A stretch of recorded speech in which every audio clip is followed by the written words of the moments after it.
Good morning, everybody. Welcome to Speed Doxathon 2024. This is day 6. I am Dayman, and I am here with Seal, bringing you Diddy Kong Racing 100%. Seal, say hi to everybody. Hey everybody, my name is Seal. I'm here playing Diddy Kong Racing 100%, with my good friend Mr. Ponytail. Diddy Kong Racing actual GOAT, by the way. He's insane at this game.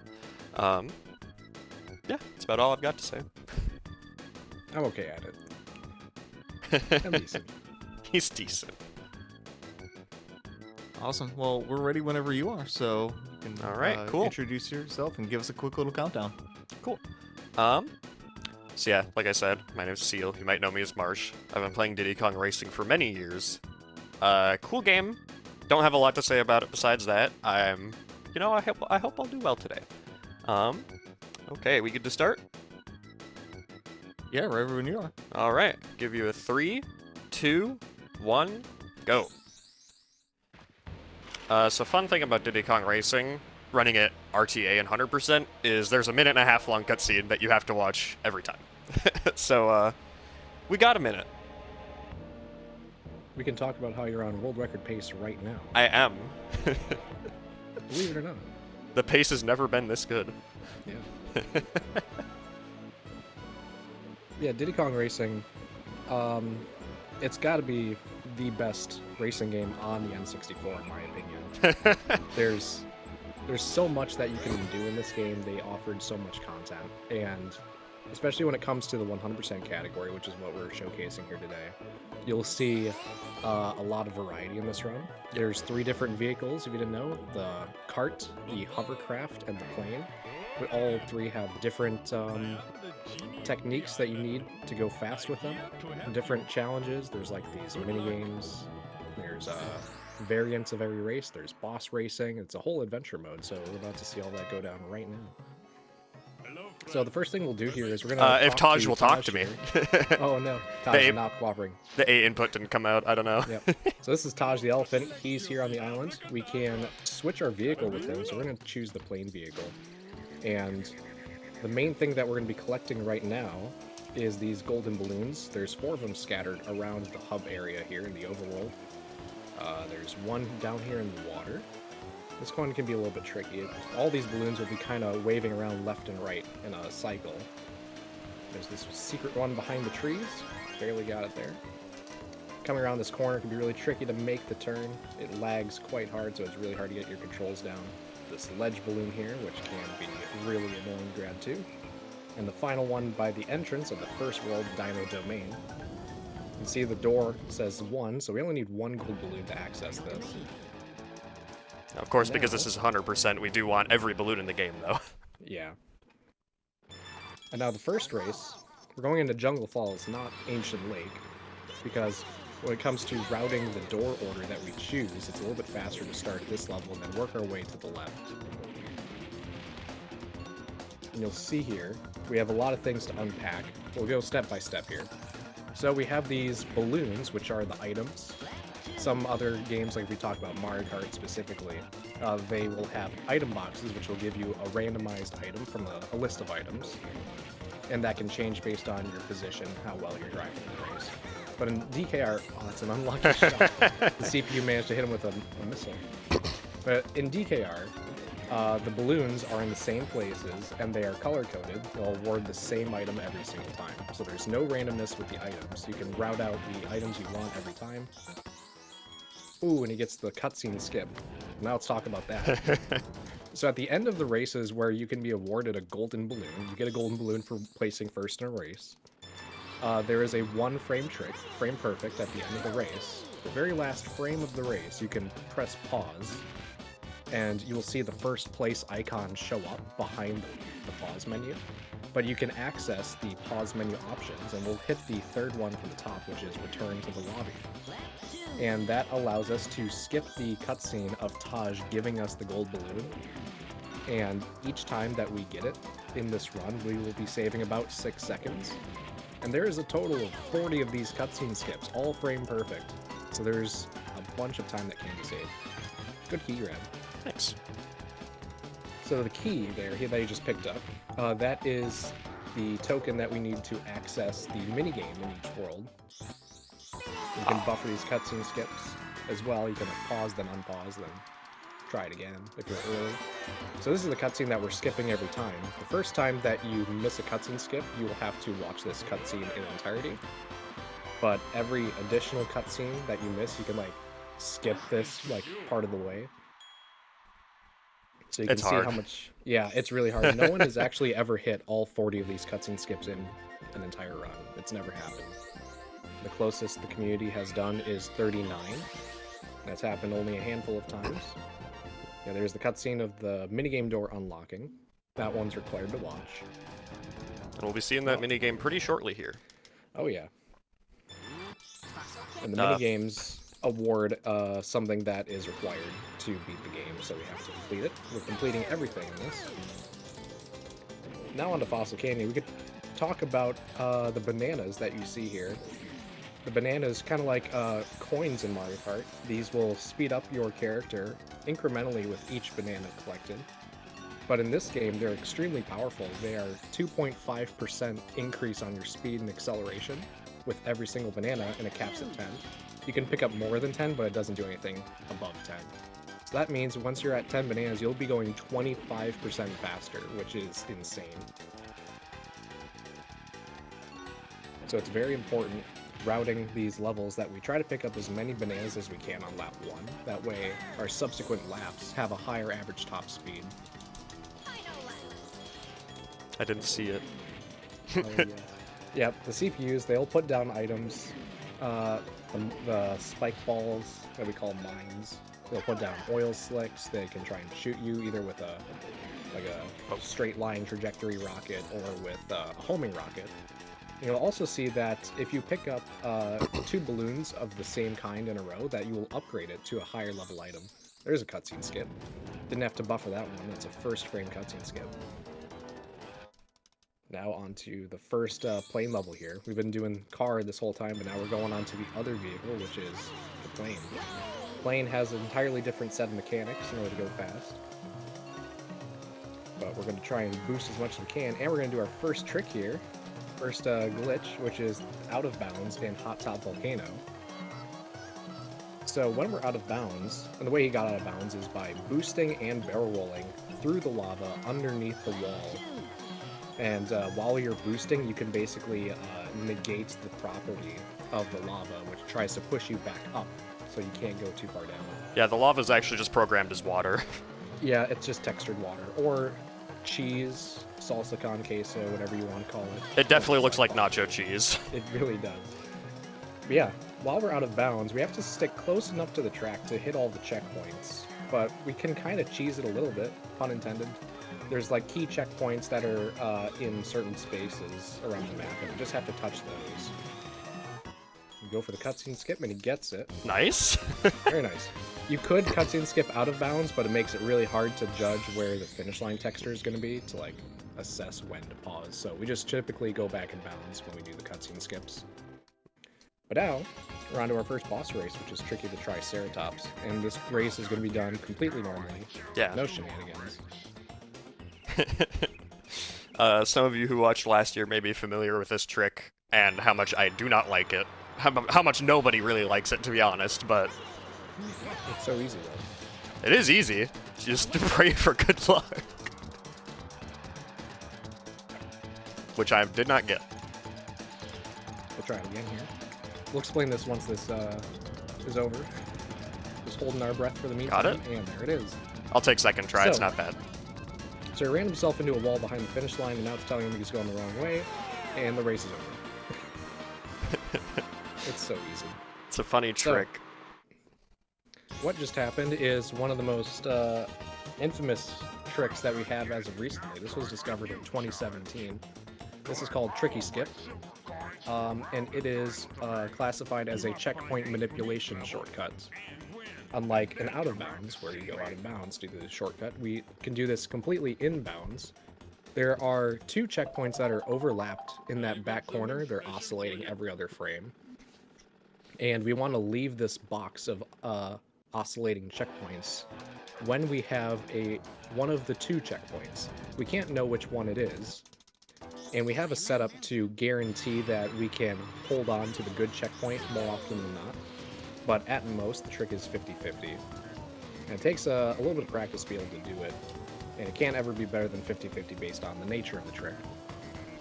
But yeah, you get the right checkpoint, you drive forward, and then it will count up positively to the ending checkpoint value, and then the race finishes in about 13 seconds if you get it first try. I kind of bungled the starting movement there, so hopefully I don't get bad luck. Yep. A little bit of bad luck.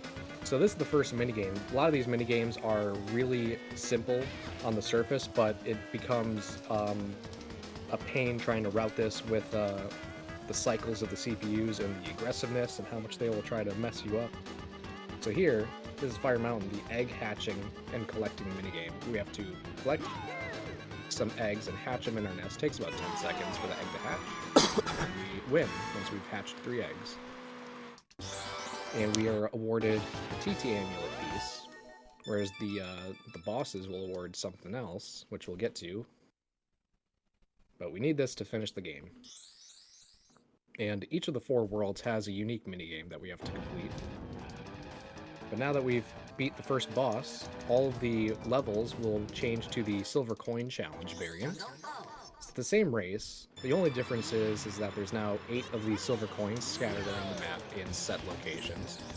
We have to collect all of them and finish first to be awarded the gold balloon this time, so it's a lot more work. And on top of it, the CPUs are a little bit more aggressive. They will try to shoot you down and lay traps in harder places to work with more often. And they'll also drive a little bit faster too, so the pace required to beat the level is a little bit more tight. But since we're running this game, we're using TT and we have speed tech, we can pretty much lap the CPUs regardless. And you'll even find that when you start running the game and you're able to start lapping the CPUs, they become more of a nuisance rather than an obstacle to, like, you know, oh, I really have to beat the CPUs if I want to win. Now they're all in our way. Yeah, like that. 3, so they'll slow us down. So we're going so fast that we're going slow again. Another cutscene skip on the first frame. Very nice. Each one of these is saving 6 seconds. Yeah. Until later in the run, but we'll get there when we get there. Yeah. So now I can talk a little bit about the vehicle tech, specifically car vehicle tech, which is my specialty most days. So the car vehicle, you may know that one of the most infamous speed techs in this game is A-tapping, where you can, in short, you can mash the A button instead of holding it, and you can go faster than just holding the A button, which is super untypical for a racing game. But now to build on that, there is actually the main misconception with A-tapping is that it is mashing, that you have to press it as fast as you possibly can to get the full effect. It's actually a very, very specific rhythm. In this case, the game, we have to monitor the frame rate that the game's running at. Another cutscene skip on the first frame. Really scuffed race, but I'll take the cutscene skip. Oh yeah. So getting the cutscene skip, even on a race that wasn't very good, that can kind of save you in runs. You can always try to lean into your cutscene skip ability to bring you back. Yeah, cutscene skips, not cutscene skips, A-tapping. The rate that you tap the A button is actually dependent on the frame rate that the game is running at. And the game has a variable frame rate. It can choose one of 4 frame rates, but typically the game is running at around 20 frames per second. And that will equate to an A-tapping speed of exactly 5.0 A-taps per second. If you were to punch that number into a metronome, which you could listen to right now, it would be right at 300 beats per minute. So it's actually a very manageable speed. It might sound like a lot, 5 per second, but if you listen to a metronome, it's actually very, very manageable, even if you've, like, not held a controller for too much in your life. It's a lot easier than trying to mash the A button as fast as you can. You actually start slowing down once you start over A-tapping. You want to be right on the exact rhythm that you need to get the full effect, but even if you're off a little bit, it doesn't hurt too much. So Seal here is going to be A-tapping near constantly when he's not in a boost to get that full effect. No. So the thing with buffering cutscene skips is that with the game being at a variable frame rate, especially if you're boosting. It'll just introduce lag pretty much no matter what. With the game being at a variable frame rate, if you try to buffer when you have lag, you need to buffer at different speeds. So, for example, if the game's running at 27 FPS, I have to know that the next frame is going to come just barely later. Yeah, it gets super tricky at the top level, having to not only know different A-tapping speeds, but also different cutscene skips buffering speeds, and how all of this will affect the rhythm in which you choose to alter different mechanics and get extremely complicated at the top level. That's what I love this game, is that it is this complicated. On the surface, it's not too difficult to play. We're going to be out of bounds again. We collect all the coins on one here. That way we can just go out of bounds left two. Yeah, technically the optimal strategy would be to collect about half the coins and then go out of bounds halfway through lap 1. But that route is a little bit more difficult in my opinion, and it's just not, the route that I know. And it's also, not that big of a speed difference, all things considered, so... Yeah, typically, there's many routes to execute these movements in the game, and whichever one you're the most comfortable with will typically be your fastest one. Oh, really, really bad buffer.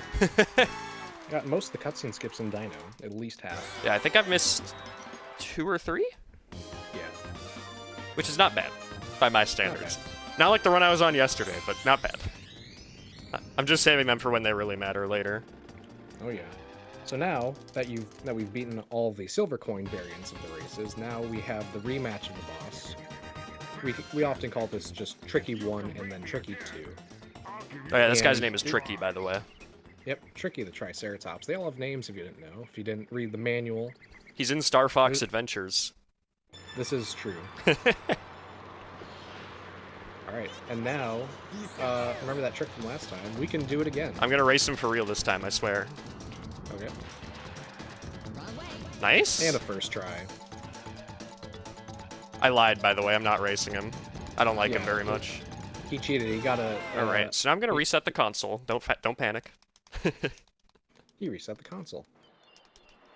So the reason we're resetting the console here is the frame after finishing the boss race, we are awarded the amulet piece for beating the boss. And there's about 40 seconds of cutscenes that come after, and we don't need to watch any of it.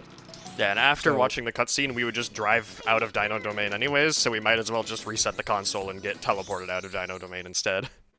Yep, it'll bring us back to the overworld, and when we get back to the overworld, Taj will present us with a vehicle challenge, and the first one is the car vehicle challenge. This is basically reverse NASCAR.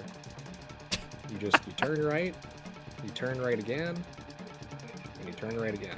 That's it. Some casual players may be confused to see me drifting for this long, because normally if you drift for a long time at once, you will spin out.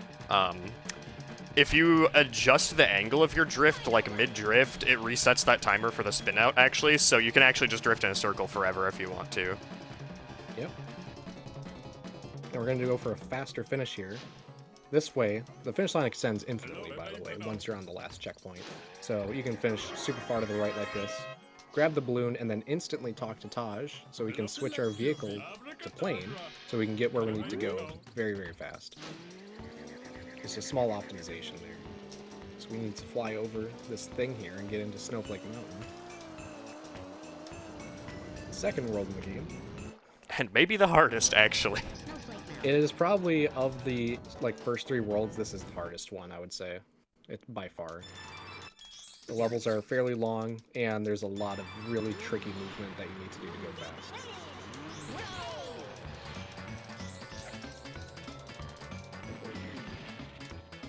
Yeah, this is Frosty Village. I feel like this is a level that a lot of people remember. Just the village area, and all the lights, and this big foggy forest section with the tall trees. It also has a very, very hard silver coin challenge, casually. Oh yes, we will get to that, unfortunately. I'm in the water. It's faster, I swear. There's a cuts. Oh yeah, there's a checkpoint there. Checkpoint. That's not the word I'm looking for. I can't find it. Shortcut. That's the word I'm looking for. Man. There is a shortcut that you can do inbounds with the car vehicle here. We do it in the time trial version of this game. Which, by the way, if you didn't know, there's a whole time trial community for this game. and they're Whoa. super dedicated. And the world records are getting optimized every single day. Yeah. It's a very exciting thing to be a part of right now. It's actually crazy. You see world records get broken literally every day in this game. Yeah. You get some big jumps here in Snowflake Mountain, especially going down to the village section there. You can see the frame rate is quite poor here in this level. It can get down to 15 FPS and sometimes even down all the way to 12 FPS. It is a little bit tricky to drive, especially when your inputs are firing off at that very slow rate. I almost just clicked restart race on accident. Oh no. Oh well, I'll take the missed cutscene skip. Yep. Yeah, that level is very tricky to drive. Without the frame rate, I don't think it would be so bad, but with the frame rate being so inconsistent, it's tough. Yeah. Now on to Snowball Valley here. We have a golden key to collect. We're going to grab it on lap 2 once we've collected a few bananas and we've gotten a decent lead on the CPUs. You can see these boost chains that Seal is going for, using a blue balloon and then driving immediately into a zipper. And now here's the golden key movement. I missed. And there it is. The key hitbox is not very forgiving. It's very tight, actually. It is much, much smaller than the visual would lead you to believe. Yeah. Awesome. Ooh, squished by the snowball. But you don't lose too much speed. Yeah, as long as you're in a boost, usually you keep that boost through most of the snowball squish anyways. Yeah. You'll often hear me say from now on, boost chain, which is basically when we use 2 boosts in a row to build additional speed. Nice cutscene skip. That felt pretty good. So, in the game, there isn't really a speed cap. There isn't a maximum speed that the game will just like hard cut you off from. Like, let's say the game has a limit of 50 speed, and then once you hit it, then it just stops you from going any faster. This game doesn't have that. You can keep going as fast as you want if you have a way of doing it. So we have techniques to get the speed higher and higher and higher to just go as fast as we possibly can in this game. And that kind of throws the level of precision driving out of the window because the lines that offer the maximum speed are often very far away from an optimal driving line. And that's what separates this game from a lot of other racers, which are typically precision racers, like Mario Kart 64 or sim racing. This game, if you are only used to doing precision lines to go as fast as possible, then you might struggle in this game for speedrunning. Because like the fastest line might require you to go really wide away from the tightest line to grab a boost, which will then bring you back to the good line with way more speed than you could have gotten with the tight line with no boost. So we're going to do some things that might seem a little bit unconventional at first. Like the fact that I keep slamming my face into the ground trying to hit boosts. Yeah. I'm in a plane, Yeah, what am I doing? Yeah. Yeah, Tough. in this game, oh god. Yeah, bonking in plane is probably one of the worst feeling things in this game. It's pretty bad. The plane has a lot of weight as a vehicle. It takes a long time to build your speed up, and then if you ever bonk into something, you'll lose the speed, get recoiled backwards, then have to overcome that backwards momentum. It takes a very long time to build it all the way back up. You probably lose 5 or 6 seconds with each bonk in plane. It's very rough. Something you may have noticed I'm doing is at the start of most races, not quite all, I'm immediately pausing and pressing restart race. That's because there's this little cutscene where the camera pans around all the racers at the start of each race. And with the exception of exactly 2 courses, it is much faster to restart the race so you can skip that cutscene than it is to just watch the cutscene. And then once we've skipped it, once you watch a cutscene the second time, you can then immediately cut it on frame 1. I'm going this So way, it's I guess. a little bit faster to do that. It can save, only maybe like a 1/10, 2/10, a quarter second, but it all adds up on all of these courses to save a handful of seconds over the run. You can see here this icicle loop that we're going through, that we're grinding on the right side of the loop for some reason. That's because, for whatever reason, you go like 25% faster if you're grinding on the right side of the loop compared to if you're grinding on the left side of the loop. This is bad. Oh. Yeah, keeping your speed up is the main struggle in this game. There's a lot of weird, janky polygons that can just throw us around if you drive over them the wrong way. When you're drifting over some stuff, or if you drift against a wall, you can get your direction of the drift switched on you. So we always tried to make sure we keep our speed going as long as possible and never touch anything, but the game will often just bonk when we don't want it to. Yeah, sometimes it just happens. Yeah. CPU's taking our balloons. And especially with the variable frame rate and the RNG of the CPUs and driving over a polygon sometimes messing you up, but not other times. Oh. You could have gotten the cutscene skip there. It does extend beyond the poles, but this happens, so don't have to drive specifically through the poles to get the racing finish. Yeah, all the variables in this game. It's a non-deterministic racing game, which is a very unique situation we have ourselves in. Because if you take the same line, same inputs, you will get different results. Boss race time. The most handsome boss of them all. I'm actually gonna race this guy, I swear. Yeah. Unfortunately, we don't have a skip to completely end the race after 12 seconds. Not on this one. There is a skip that takes like 2 seconds off the race, but it is very hard and I don't know it. Yeah, it's technically an out of bounds, but we like immediately go back inbounds and it saves a very small amount of time. It is really hard to hit. Really only top runners go for it because it is a time save and it isn't impossible. Tree. So you can see here now he's at a level 2 balloon. Now we can stack up. Oh, That's fine. I missed it. There's another one. Yeah, it's this- Bluey 1. Yeah. There's a lot of boosts on the first version of Bluey the Walrus here. And there really isn't much variance in this race. There isn't like a major time save to get. Oh. I almost clicked the reset button. That would have sucked. Yeah.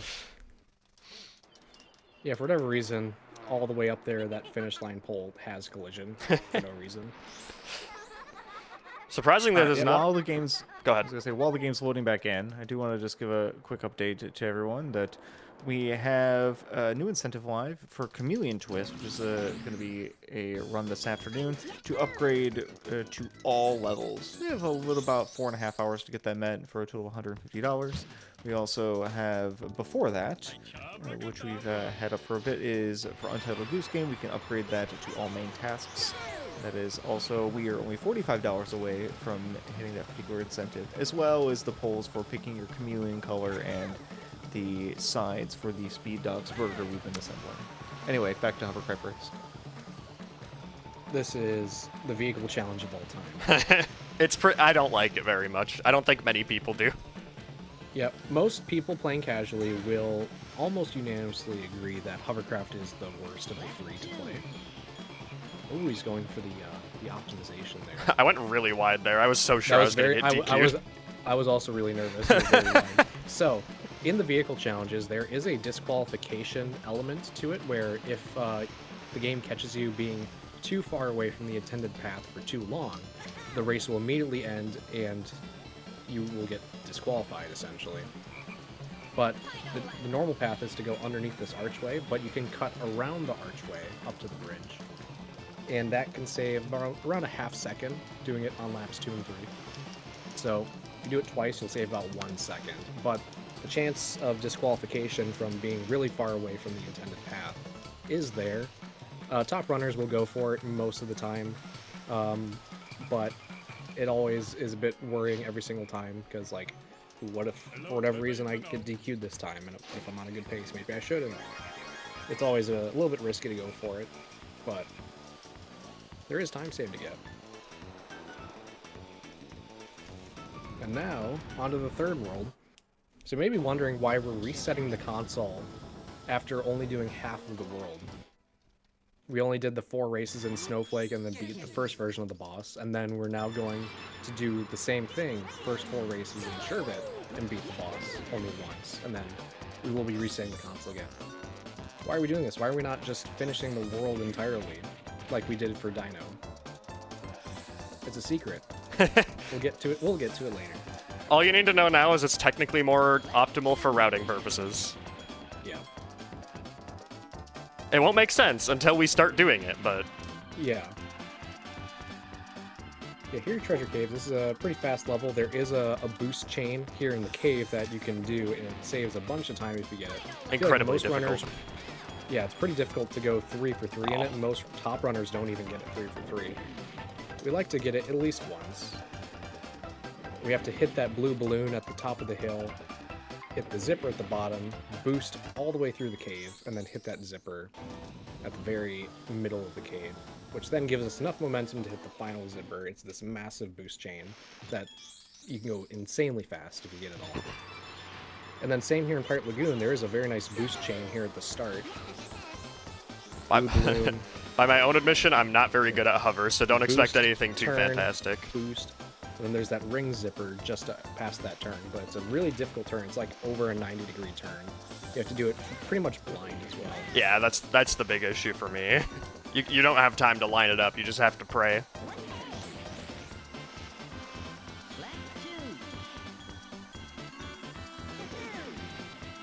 I guess we can also go over... My Z button?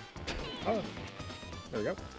We can also go over something that we didn't go over in the hover challenge is that we're rocking the hovercraft back and forth. We're going left, right, left, right, left, right, a whole bunch. And that is a technique that we call snaking. The developers kind of added a piece to the hovercraft where when you start a turn, you'll gain a small speed boost to help the hovercraft feel a little bit better through turns, because it does lose a lot of speed once like you've gotten past the midway point of a turn. But if we just keep doing a bunch of small turns, we'll keep getting this speed boost over and over again. Nice. Real So quick, we do have a $10 donation from Inner Honkness that says, honk. Okay. So, if anyone would like to contribute to the honk that is getting Untitled Goose Game up to all main tasks, now's the time. I'll honk for you a bit. There you go. Onto Crescent Island here. We have another key to grab on this. It's also got this really nice ship that we drive through.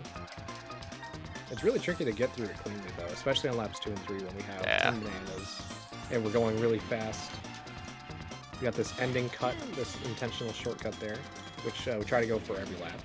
And the key is all the way out here. It makes a lot of sense. Oh. There it is, in this little alcove. We think the developers intended you to retry this track with the hovercraft, because once you beat the track, you can re-enter it with the other non-default vehicles, if they're available. There's no reason you would ever go out there in car, but it is faster to just collect the key and finish the race all in one go on the first try, instead of revisiting with the hovercraft. Yep. Unless you're going to lose, but for me, thankfully, I don't think that's much of a concern. Yeah. You're really fast at this game, so it really doesn't matter. Yeah, very fast. You also see that there's a bunch of balloon types that we're not going to be using a lot during this run unless there's a very situational reason to use them. Like right now he has a magnet, which if there's a CPU in front of you, you can lock onto that CPU and it'll pull you to that CPU. Oh, cutscene skip. And there might only be like 2 places in the whole game that we could possibly use it, and it's only if we fail something. Yeah, next race, if I make a pretty substantial mistake, there is a decent opportunity, or like a decent chance that I will end up using a magnet, but it's not very likely. Yeah. Here in Whale Bay, another hover level. This one's also pretty short. This is another one you don't pause and restart race, because that cutscene is so short. Yeah. CPU's been getting our way, but you got a good pattern there. So the main challenge when it comes to boosting in the hovercraft is that every time you come off of a boost, you have to re-hold A for a very significant amount of time to get back to your top speed. So, when possible, we try to boost once for a really, really long time if we can do it. Yeah, like That you way see we there, only I have lost so much speed because I messed up the boost. Yeah, so if you're a little bit short on the boosts in the chain, you'll have to re-grab your speed to then get to that next boost. So, having to only regain your top speed once, as opposed to 2 or 3 times, will save a ton of time. You can go for a whale jump here. Not a very good one, but it worked. Drumstick. Oh, drumstick. What are you doing? That's it. I'm magneting. Nice magnet. Optimal. Probably saved like 1 frame there. Now, boss race time. Races are a little bit faster in Sherbet Island here. Snowflake races are a little bit longer. Definitely on the long end.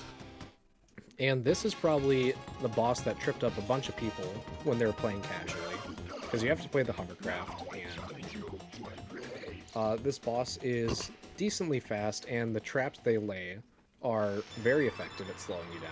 His name is Bubbler, by the way. Bubbler the octopus. Even in speedrun, if we miss this starting boost here, like, this race actually gets genuinely very difficult. It is. I mean, not less so this one. The second one is a lot harder for this boss, but even this one is a little bit difficult if you miss the starting boost. It's always strange to me that the first time you're required to use the hovercraft is in Snowflake Mountain in the boss race, when you're never required to use it during any of the races prior. Yeah. Yeah.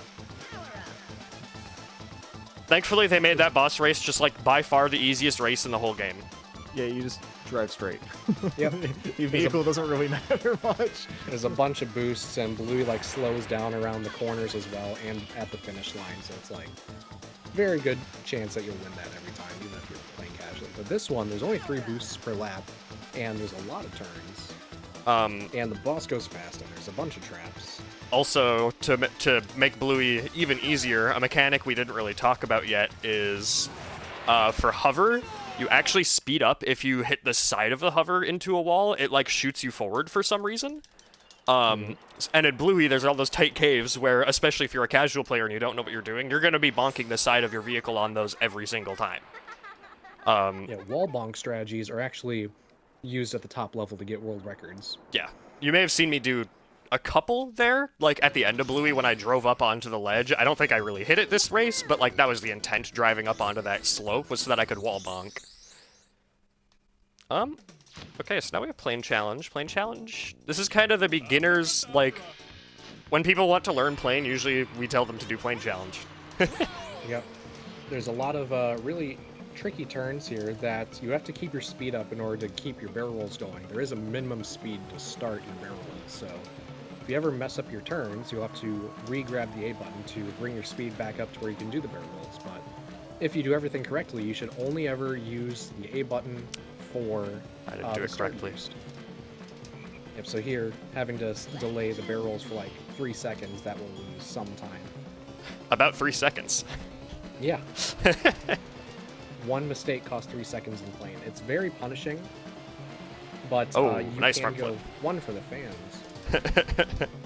So yeah, that's another mechanic with the double tap of the R button, is that, well, if you're left and right on the stick when you double tap the R button, you will do the barrel roll. If you are up on the stick, then you will do a front flip. You'll dive nose down and come back around to do the front flip.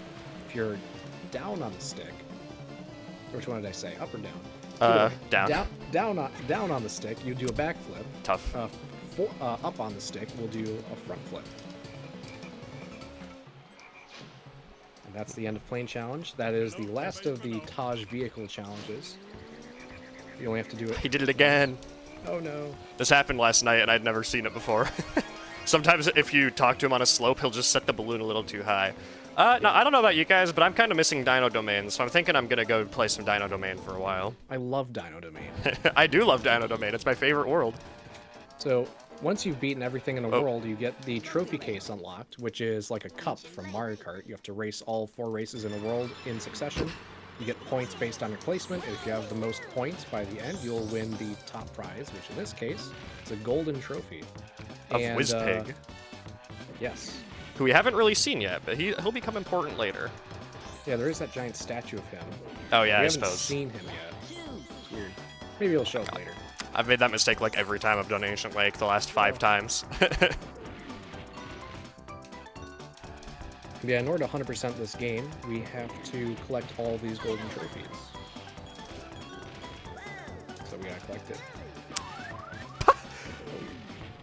Well, better tip-top than me, I suppose. Oh yeah. Every once in a while, the CPUs will help you out.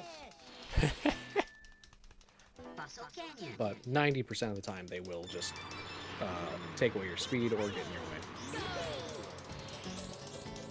You've already seen this track, so real quick, we have a $25 anonymous donation contributing towards the Untitled Goose Game all main tasks. Thank you so much, anonymous donator. And just like that, we're only $10 away from having that incentive met. So if we get $10 more in the next little bit of time, we can see all main tasks in Goose Game. That's my personal favorite way to play and watch Goose Game. So I think that that would be a real fun thing to have met. So get those in. Thank you very much, anonymous donator. Okay, I'm not going to complain. A lot of these ledges here in Fossil Canyon will like throw your cart in the air and make you lose speed, and also like tilt your car in a direction, sometimes like 90 degrees. So we usually like to avoid very particular sections of maps where that happens. Like here for this canyonless movement that we call. Always going for canyon, yes? Maybe? That was awesome. Yeah, so a little bit of a spoiler, we're going to be doing Dino a few times. You're always more than welcome to read donations during Dino. Yeah. This section of the run gets a little bit repetitive. But if we were playing any percent, it would be even more repetitive. Yeah, I would have reset 7 times by now at any percent.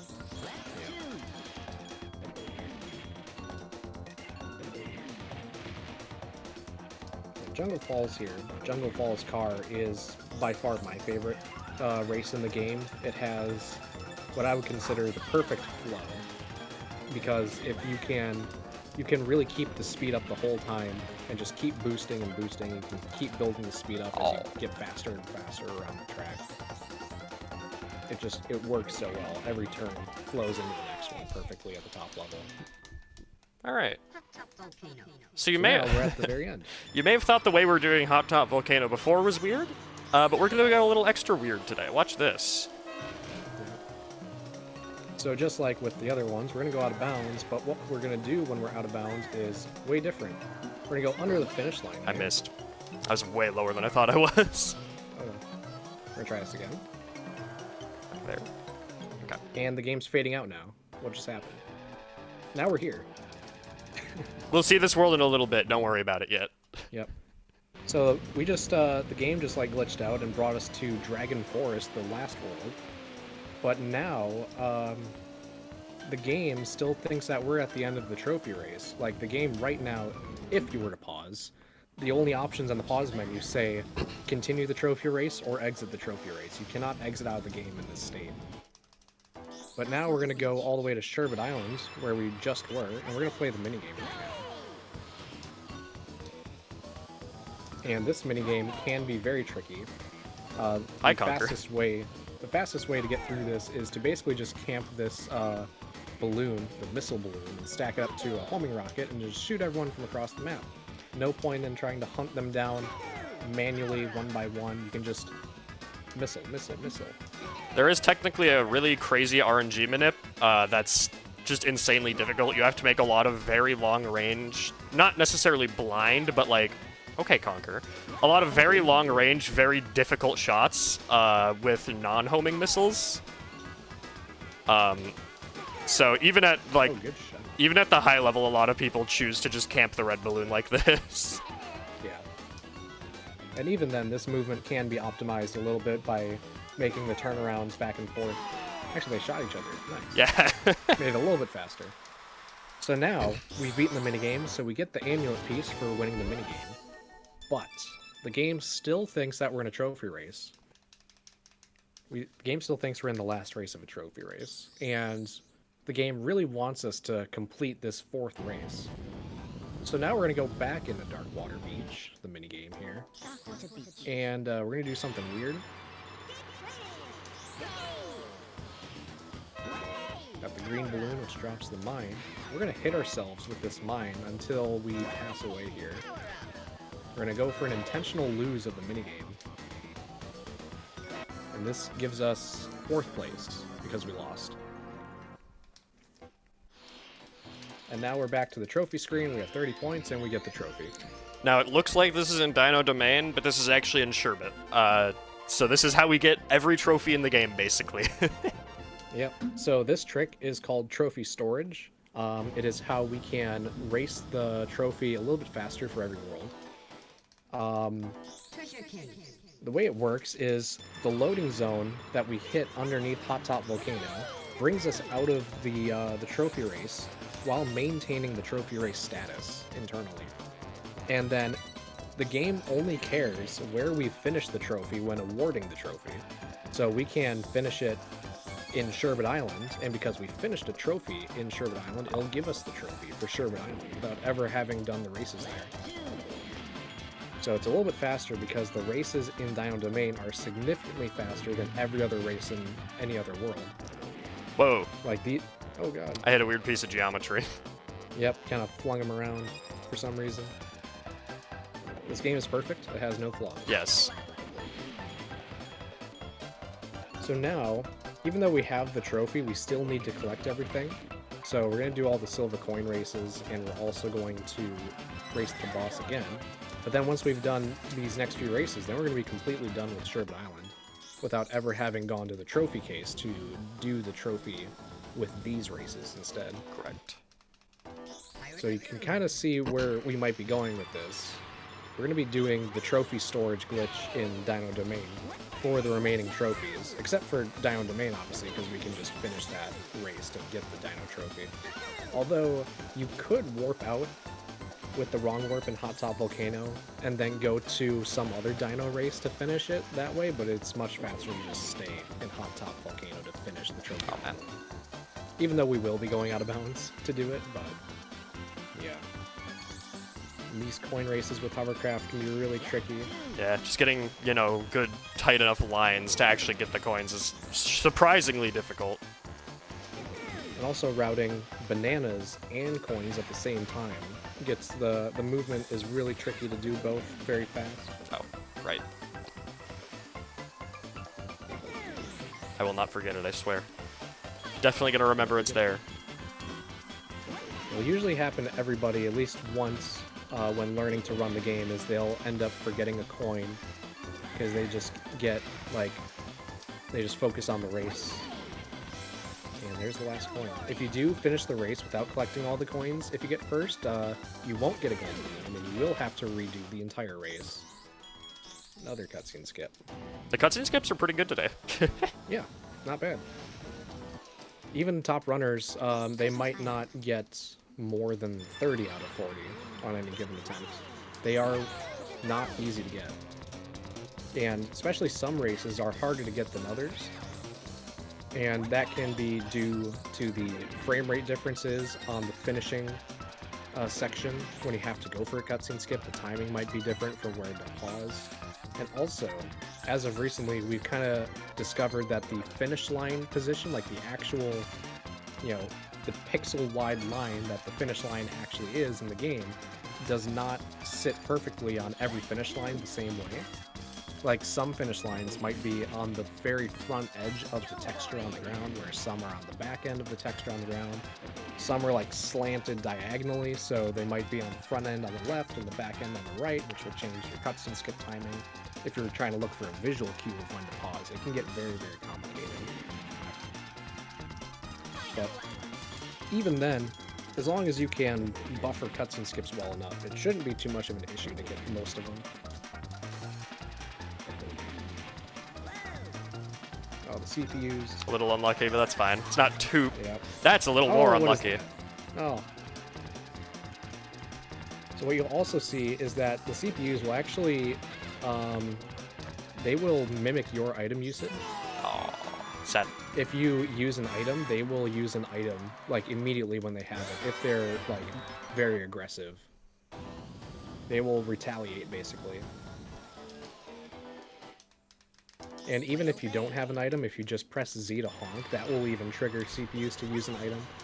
Sure will. And you'll often see a lot of runners rage honk by spamming Z over and over if they miss something, if they lose a bunch of time. And that can actually cause them to lose even more time from having a CPU end up using an item at the wrong time. It's really funny. This game's awesome. Yeah. Something we haven't mentioned about hover is that I am snaking, but at the same time, I am also... So for car, when you're doing the A tapping, you want to press A for a frame and then release for a while. For hover and plane, when you're A tapping, you want to release A for a frame and then hold A for a few frames. Which makes hover pretty notoriously very painful to play for some people, including me. Yeah. Oh, nice jump. Yeah, the A tapping, if we want to get very specific with it, I know some people like the specifics of these vehicle mechanics, me specifically. I'm gaming. I like to be very technical with this game. With car, the A tapping rule is you press A for a single frame every 4 frames. So 1 frame A press, 3 frames of nothing. 1 frame A press, 3 frames of nothing. And then for hovercraft and plane, it's the exact opposite. Once you've gotten to your top speed by holding A for a certain amount of frames, then you have to only release A for 1 frame, re-grab it for a frame, release A for a frame, re-grab it for a frame. It's really painful. Because having to only release A for 1 singular frame is actually very difficult to do consistently. What you'll often see is if people are trying to go for it, if they don't re-grab A after releasing it for exactly 1 frame, they'll end up starting to lose their speed until they slow down to a very slow crawl. Whee. That jump's awesome. Most people, when they're playing hovercraft for speedruns, for the very first time, they'll not even do A tapping. It doesn't save much time. It's only like a few percent faster, maybe 5% faster, to do it consistently good enough. Whoa. Bit of an ugly boost, but that's fine. But a good alternative, if you want to do A tapping with hovercraft, is to, once you've held A enough to get to your top speed, you can just do a few of these A taps, and then re-grab A for a while, to guarantee that you never come off of your top speed. So you can get the benefit a little bit, but not completely. And once again, oh, the bubble. Now we reset the console. Yep. You guys like watching Dino? We're going to Dino again. I love Dino. Oh yeah, it's warm in this room today. Mm-hmm. Anyone who says they don't like dinosaurs is a liar. Everybody loves dinosaurs.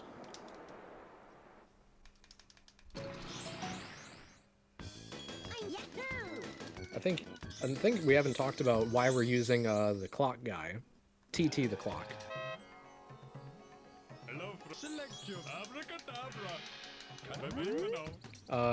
There are 2 unlockable characters in Diddy Kong Racing. There is a normal cast of 8 characters that you start out with if you're playing the game for the first time in a completely fresh state of the cartridge. And there are 2 unlockable characters, and that's Drumstick the Rooster, or Chicken, whichever one you want to call them. And then there's TT the Clock. The ways you unlock them: for Drumstick, once you have beaten Wizpig, the final boss, Drumstick will appear on the island as a frog. And if you squish him, then you will unlock Drumstick. TT is a lot harder to unlock. You have to beat all of the staff times in time trial mode, and then beat all of the TT ghost times. So you have to do 40 races minimum to unlock TT in the time trial mode. But yeah. Once you have unlocked him, and you played around with him for a while, you'll understand why people use him in runs. He is just the fastest. And another thing to add on to this, most people get confused watching the speedruns since we are using an unlockable character for a fresh game. That was a really good ancient lake. In almost all cases, this is considered a New Game Plus, since we're using post-game content for a new file. But the community has decided a long time ago, since before I was even a part of the community, that using any of the unlockable characters is allowed, because if you've played the game for any length of time and you really like it, you will have unlocked all of this stuff already.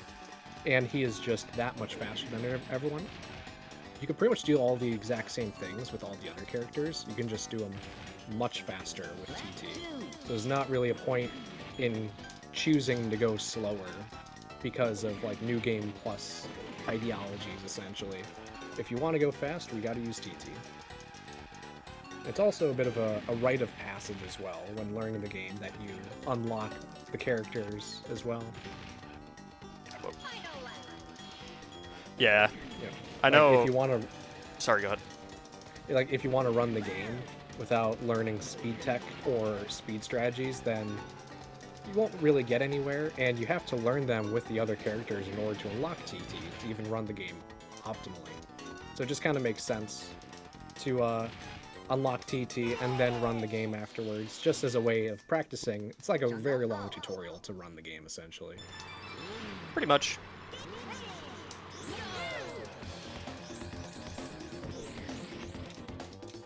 Ooh, footprint jump.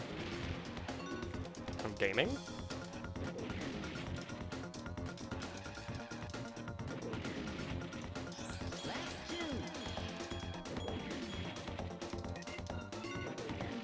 Once again, the time trial community for this game is, I think it used to be a little bit more active. I feel like a lot of us have kind of switched to RTA for a little while here.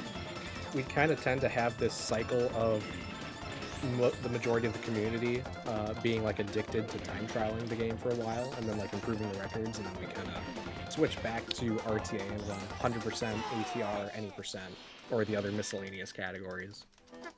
Usually like every 6 months we all kind of repeat this cycle of this habit. Like as of recently, a bunch of us have been playing RTA. Especially since we currently have an ongoing tournament for DKR, the TT Emulator tournament, which we've been running for a while. Ah, too low. A little bit too low. So yeah, we're going to do this thing again. This is the second time we're in the trophy race, and we're going to warp out with this weird invisible loading zone, which brings us into Dragon Forest again. We can also talk about this wrong warp, which is just a loading zone, but it doesn't have an exact variable for where to bring us. It instead has one of 3 results, and it's all random. We have no way of controlling this right now. Maybe in the future we can figure out a way, but right now it's completely out of our hands. The most common result, 75% of the time, is we get warped to the Dragon Forest lobby with the car vehicle. And then 12.5% of the time, 1/8 of the time, we get to Dragon Forest with the plane vehicle. And the remaining 1/8%, 12.5% is getting warped to the overworld on the Taj mat. So now He here fell we're in off? Oh no. This is a very bad pattern here. So this is the minigame Icicle Pyramid. We really want the CPUs to cooperate with us, but I don't know why he fell off that time. yeah, that's weird. Oh, one of them's coming up, but Yeah. one of them is on the lower level right now. This is a really bad pattern here. We're down in the central right now on the bottom. Honestly, when he fell off, I should have probably reset the race.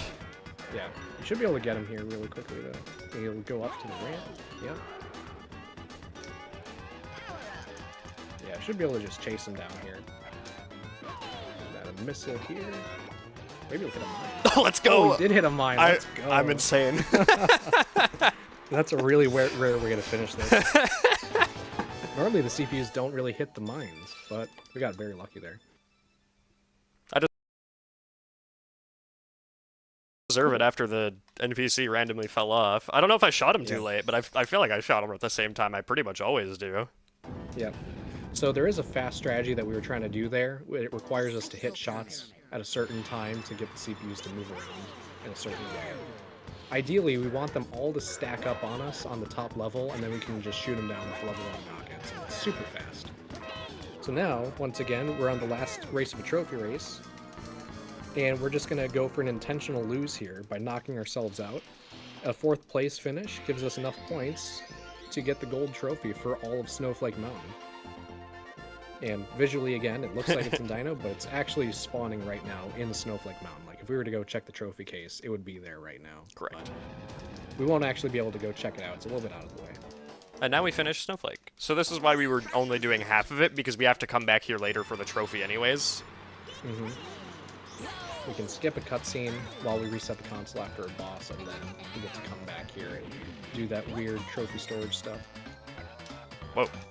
Oh. It's a really that annoying one jump to in miss. That jump in particular is one of the harder jumps to do for silver coin grabbing. This is also one of the harder silver coins as well. Yeah, casually, this one's real tough. Especially in the forest section, these coins in the forest is really hard to find. And this one right here. Yep, throwing ourselves into the water to grab it, essentially. There's a coin down to the right. We still have that village. Oh man, that's tough. I'll just have to do a really bad lap 3.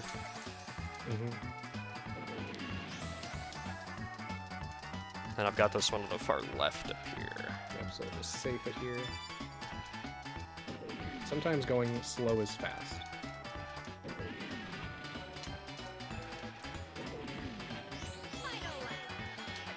I do believe I'll just skip the boost. Yep. Alright, we're good. There we go. Scuffed, but it works. It does work. You should frame rate. Laggy the game gets. And the CPUs here, they'll be in our way a little bit. Sad. Oh, extra sad. So you can see how much time can be lost when some of these silver coin movements don't go exactly perfect. Yeah. Having to hit these tiny spots in order to grab these coins from like these massive jumps. It's really, really difficult to optimize and do consistently. And this is another tricky one. The slopes and the angles of these slopes on Snowball Valley here can like throw you around randomly and like eat your drift inputs. That's what or just happened there. Reverse your drift input so you start going the exact opposite way you wanted. There are ways to combat this by like driving in certain lines and doing inputs at certain times. And that will kind of prevent these weird glitchy type of looking stuff from happening. But most of the time it's not super consistent. Probably barely touch that oil slick. Unlucky. And so what can also happen is once you start running the game for a while, you'll get very similar paces on a lot of these tracks, and you can kind of guess where items could be on the map. So you can avoid areas where items would be placed What by a jump. CPUs. It was a very big jump. I've never seen that before, I don't think, actually. That's what's fun about this game is that the game will let you jump with this massive height and all this speed. There are like invisible ceilings and invisible collision that can stop you, but a lot of the times we don't really end up interacting with it. The levels are fairly big, even though like relative to the size of the vehicle, there isn't much room to get around. Like, I feel like Mario Kart tracks, especially, like those levels are like really massive for the size and the speed that the vehicle can achieve. But this game, you can just zoom through these levels very responsibly.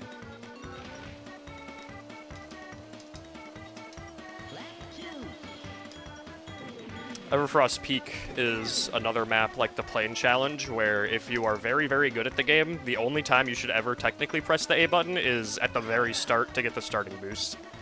Yep. Which I'm not that good, but... I think the world record for this track is like 51 seconds. Oh. So the world record just went by.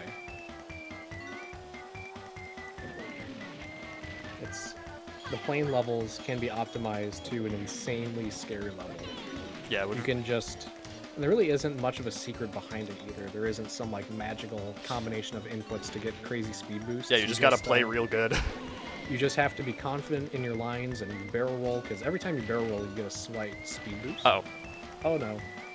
We need that. give me that. And there it is. Awesome, awesome. Alright. Very nice. Very fast, very fast. Yeah.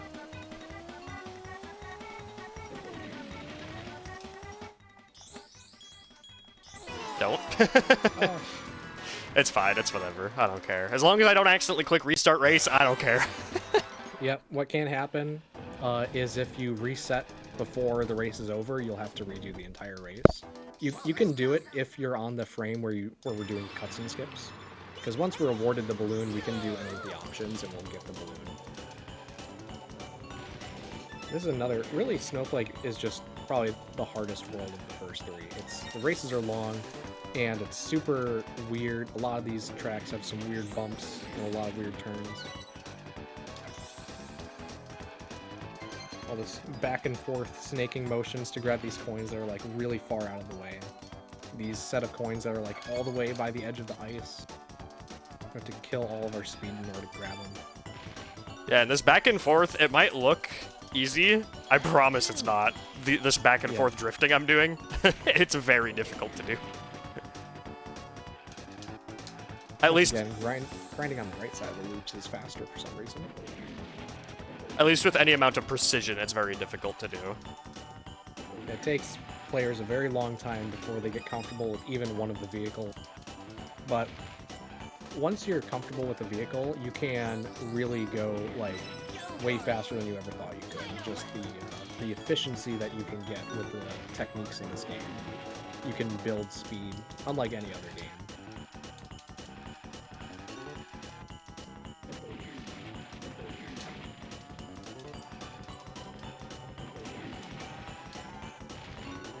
Oh. I don't think we've appreciated how much the music is like the best music of any game. The music in Can we this game is talk about- very good. Yeah, can we talk about that for a second? Oh. If you didn't know, David Wise did this soundtrack. Also the creator of the original DKC soundtracks as well for like SNES. In fact, the only race track that doesn't have a introduction section on its song is the track for Everfrost Peak, which is also Snowball Valley. It starts right on the beginning. Every other melody has like a little bit of an intro to it. Fair point. All right, now we have Bluey 2. As previously mentioned, they made Bluey the easiest race in the game for some reason. I don't know that I've ever lost this race even casually. He doesn't go very fast. There are fewer boost balloons to use, but even then, he really doesn't go that fast. Especially if you know how to do the turns with the hovercraft and how to get around without losing speed. He'll go very, very fast compared to him. Don't fall on that hill though. That's pretty slow. Oh yeah. Now we have some snowballs that we can actually boost off of. Just like how we can bonk on walls, these snowballs. I'm mad. Oh, we were right between them. Yeah, it is possible if you get squished by those snowballs, it'll actually boost you forward. Yeah, You actually don't lose speed. You actually gain speed. Only if in you get hit hover. by the snowballs. Yep. In car, like in Snowball Valley, where that same snowball object exists, you lose a lot of speed for hitting snowballs. Okay. You can kind of think of the hovercraft as a big rubber band ball.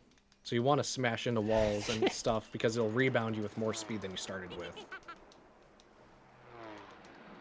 I think what we can also talk about with the snaking is that when we're snaking with the hovercraft, we're actually specifically holding R and pushing up left and up right instead of like neutral left, neutral right, because we want to dig the hovercraft into the ground to turn sharper.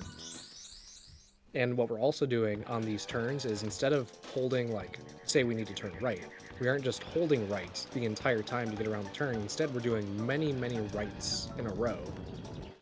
Because we can get the speed boosts by doing many small turns, but every time that you do a turn for a very long amount of time, you'll start to lose speed. And the name of the game with hovercraft is to just keep your speed up, because you can't go too fast with a hovercraft, unlike car and plane. We just want to make sure we're not going slow. Oh, I got a double. Very nice. Yeah, on this level, the balloons are positioned in a way where you can drive into both of them in one pass, and you can collect them both. So you can get a double boost instead of just a single.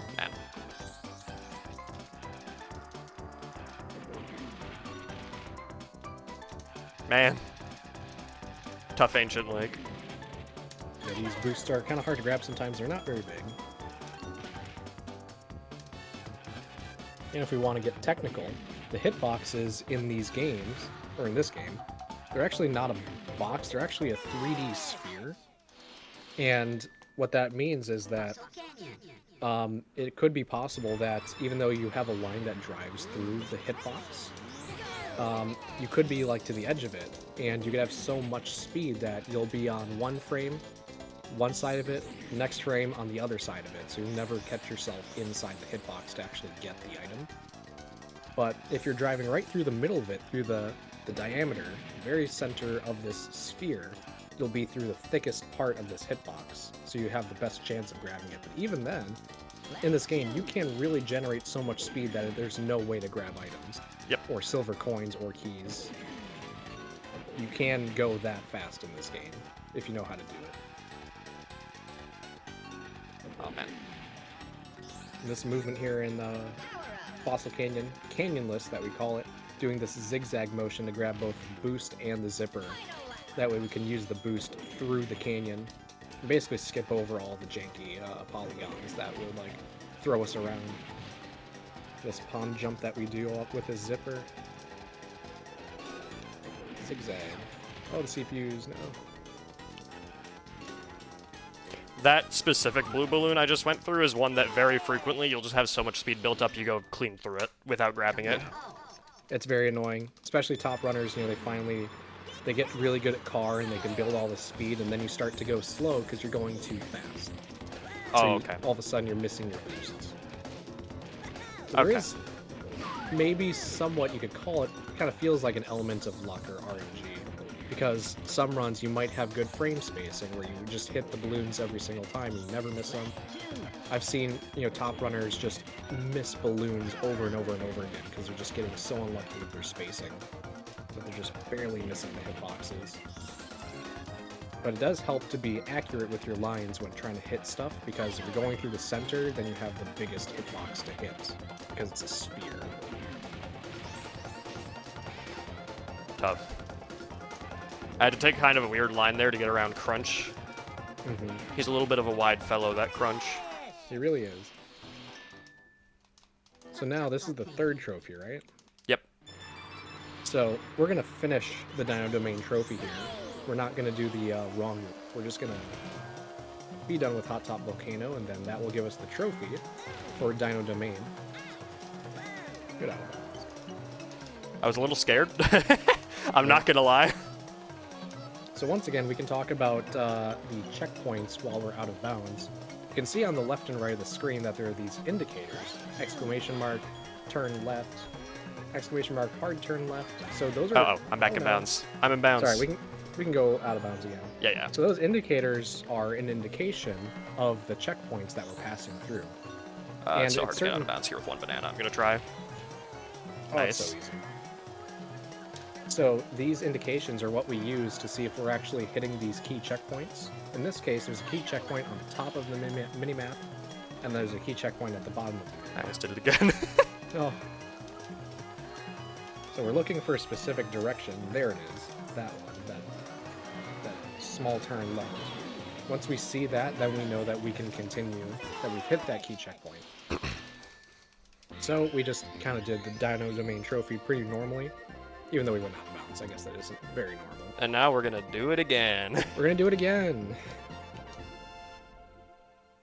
So the wrong warp that happens at the end of these trophy storages, if we're lucky, we can actually save some additional time if we're really lucky. So far we've seen the Dragon Force car result of the wrong warp twice, which is the most common.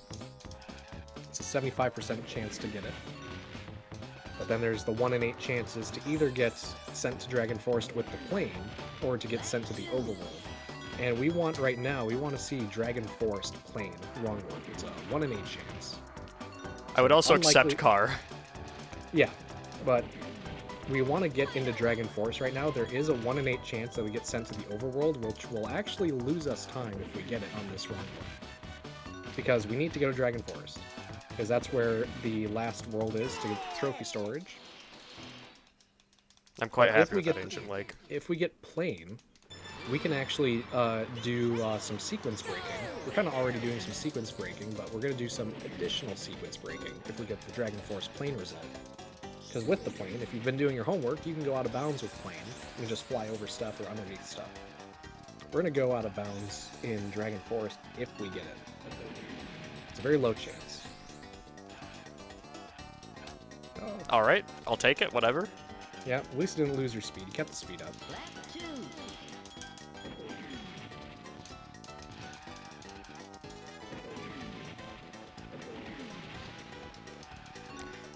It's also Dino. Despite the fact that it's the first world in the game, from a speedrun perspective, it's also very difficult, actually. Yeah. Partially because it's just like really well optimized, and partially just because like, yeah, no, these are really specific like tight lines you have to take to go fast in Dino.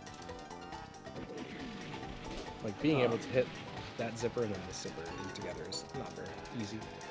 By the way, since we're back in Dino, I got word from the boss man that if we do hit a total of $4,000, we're only $45 away, during this run, you have the green light to do all bosses as Crunch. Oh, awesome. Oh my god. So, $45 left on that. Keep it coming in. Thank you very much, everybody, so far. We're doing great. Let's keep it going. Surely you can do it. I have done it before. I didn't practice it at all, though, because I thought it was off the table. Maybe they'll prove us Well, wrong. guess what? It's back on. And you know what? I almost feel like that's better that you haven't been practicing, because then we get to see the true Crunch experience. It Yeah. is. That character's I'm- miserable. Yeah, I don't think we should spoil it too much. Maybe we'll leave it as a surprise for But those his that really top want to speed see is it. so fast. Yeah, he's really. Yeah, he is. It's as a normal character that's very easy to play. And if you really want to see the power of Crunch, I would recommend donating. I will also say that if that is met, when I say all bosses Crunch, I mean I will do the bosses normally as Crunch. So you'll have to see me actually race Tricky finally. Oh, glitchless bosses. Because otherwise, 3 of the bosses are pretty much identical to how they... Oh, no. Ooh. Alright. Yeah, so had the line maybe a little bit early, so he hit the wall at the very bottom, just barely. Unfortunately, since my only goal is to go out of bounds, all I can really do is turn around and try it again. Yeah. Which I Maybe. got it. Ah, too low again. This loading zone is very... Well, not very small, but it's pretty small. Yeah. Okay. There it is. Dragon One plane, dragon Force plane. plane. Oh! Yes. Going too smoky. Yep. So, we got super lucky. That was a 1 in 8 chance to happen. So now we're gonna race Smokey, the boss of this egg salad. That's what he says. He says egg salad. Yeah. The loading zone for every door is always active, even if it isn't able to be opened. So that's why we're actually able to do this boss right now. Okay, so I'm about to show something off that I think I'm actually the first person who gets to show this off in Marathon. I don't know that this has been done in Marathon yet. Yeah, 100% actually hasn't been ran at Marathon in a while. This was just 90%. this was discovered very recently. Oh, I messed it up. Ooh, Usually it's free. That's maybe the literal first time I've missed that trick. yeah, maybe a bit late, I guess. Yeah. What is happening? I've never missed this before. Alright, if I miss it this time, I think I reset race, actually. You can. Okay. That's bad. If I lose, though, it's second place, right? So I think I'd get the... Yeah. It's actually, now that I think about it, this is actually quite bad to lose. Okay. What is happening? Yeah, This is the what exact is it? angle I've done every time, and I don't know why I'm not getting it. Well, sorry, Marathon guys. This is DKR after all. Yeah, Yeah, that's this true. is actually weird. Yeah, I feel like these are correct angles, right? Yeah, these are, I mean, you're smack dab on. I guess maybe the timing is a little bit off, maybe you're just not Oh my getting the God. speed needed. Okay, well, I'm gonna lose the race no matter what I do at this point, but I'm gonna try to get out of bounds just for fun, I guess. Yep. Yeah, I don't know. I've literally never missed this trick before. Okay, that line was bad. If you want to save some time, actually no, don't. Exit out, because then we'll still be in the trophy storage. All right, well, I guess I'm just gonna We'll just drive have the to- track normally for a sec Yeah. while I wait for So- him to win. So what we were attempting there was Smokey the Dragon out of bounds, and we found a way to make it much, much easier. It used to be this big mid-game crux that basically made or break a lot of people's runs. But even though we have an optimization for it, it's not guaranteed. Yeah, like I said, I've never had trouble doing that trick before. I don't know why I'm failing it right now of all times. Yep. Marathon moment, no worries. True, true, true. So we could have done something that would only have saved like an additional 24 seconds. It's not a big deal to miss it. So We're still in we'll go trophy, into right? We'll go into Haunted Woods. This is the intended route. So we're still in the trophy race, so we're gonna do our trophy storage to get the Dragon Forest trophy. We'll get to see attempts of this later, so Yeah. it just would have been a bit faster to do Smoky now than later.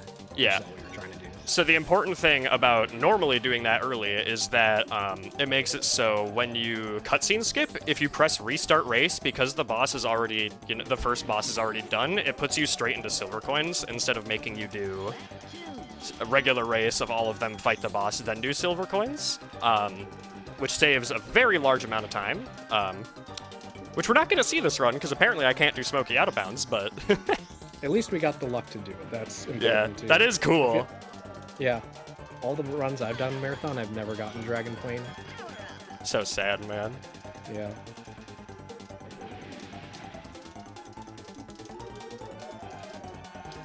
Yeah, this race is pretty tricky. There's a lot of really tight turns. Yeah. That one. Really, they're all very tight. Yeah, that's the trophy storage for Dragon Forest. So now we have all the gold trophies for every world. And now we're just gonna do Dragon pretty normally now. It sucks that losing to Smokey takes 2 years. Yeah. Oh well. It is what it is. It's fine. Oh, wait, restart. I'm probably still going to be, like, way underestimate anyways. I don't know where I'm at now, but...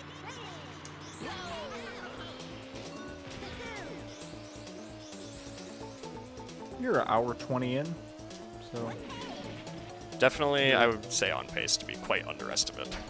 Yeah, which is what we hope for, but also bad things can happen in DK or Hundo, so... Yeah, no kidding. Yeah. That was an example of something that could happen. Exactly. It shouldn't happen, but mistakes happen occasionally, I guess. Oh, yeah. This is a stable game if you give yourself a little bit of room.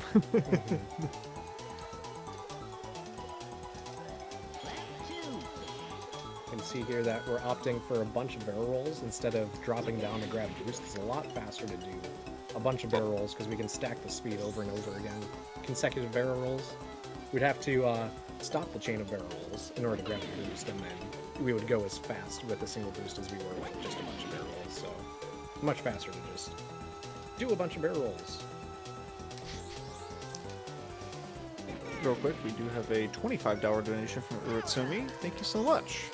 That is a contribution towards the Chameleon Twist upgrade to all levels, which means I can check up on that. That is definitely making progress. And it also means, more importantly and more pressingly, that we are $20 away from Crunch All Bosses. My face.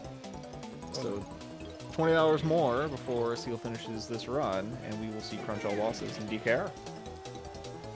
I want to see it, personally.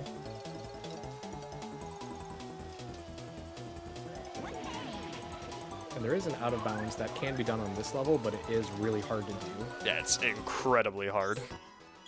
The top runners miss it all the time. It's, I would say, any given attempt, there's a 50-50 that you'll miss it once. And that's for good players who have Yeah. practiced it very extensively. Especially if you're on a good pace or even in a marathon, it's like the odds are even more out of your favor to get it. It's so scary to go for.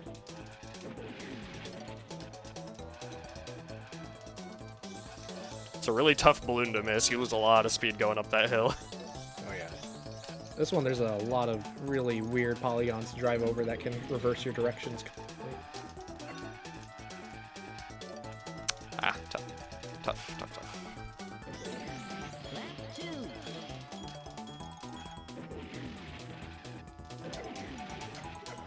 By the way, you may perceive the well.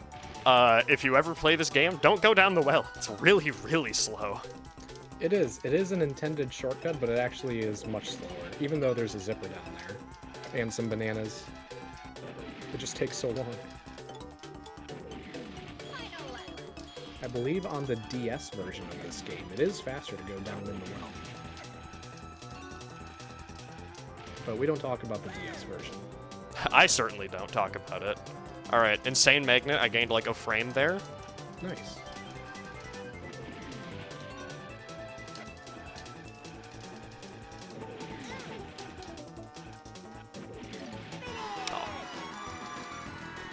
There are people who like the DS version, but I am decidedly not one of them. I got to play the DS version for the very first time when I was at ESA. Wow. About a month ago. Did you like it? It is a game. It really is. It's so weird. It It is like DKR Fever Dream. Yeah. It's so strange. Alright, so, for those of you keeping track, you may have noticed I haven't grabbed the key yet. There is a key on this map, which we will be grabbing shortly here. This one's kind of infamous for being in a really funny spot. I think it's probably my favorite key, casually. It's my Probably favorite. Yeah, I was gonna say, it's my favorite conceptually, but grabbing it in speedrun is not fun. No, it's really tough to do it, and to do it fast as well. It's super hard.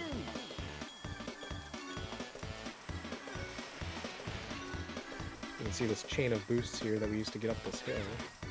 Okay, watch this. You may have noticed this inexplicable bell object. I did not mean to do it like this. Let me up. Boost, boost, boost. Alright, that's bad. It's not that bad, but it's bad. I mistakenly... That's really... I meant to jump into the bell, and I pressed Z instead of R. Oh no. So that's why I just boosted into nothing for no reason. You may notice the frame rate on this map is awful, by the way. It's awesome. It is. So something that I don't think we've talked about yet is... Oh, weird frame rate. Yeah, If you turn the music off in this game, the frame rate actually improves significantly. Like, it will pretty much jump up one frame rate interval. Like, if it was going to run at 20 FPS, it'll now run at 30. This key is so tricky to grab. There we go. got it. Okay.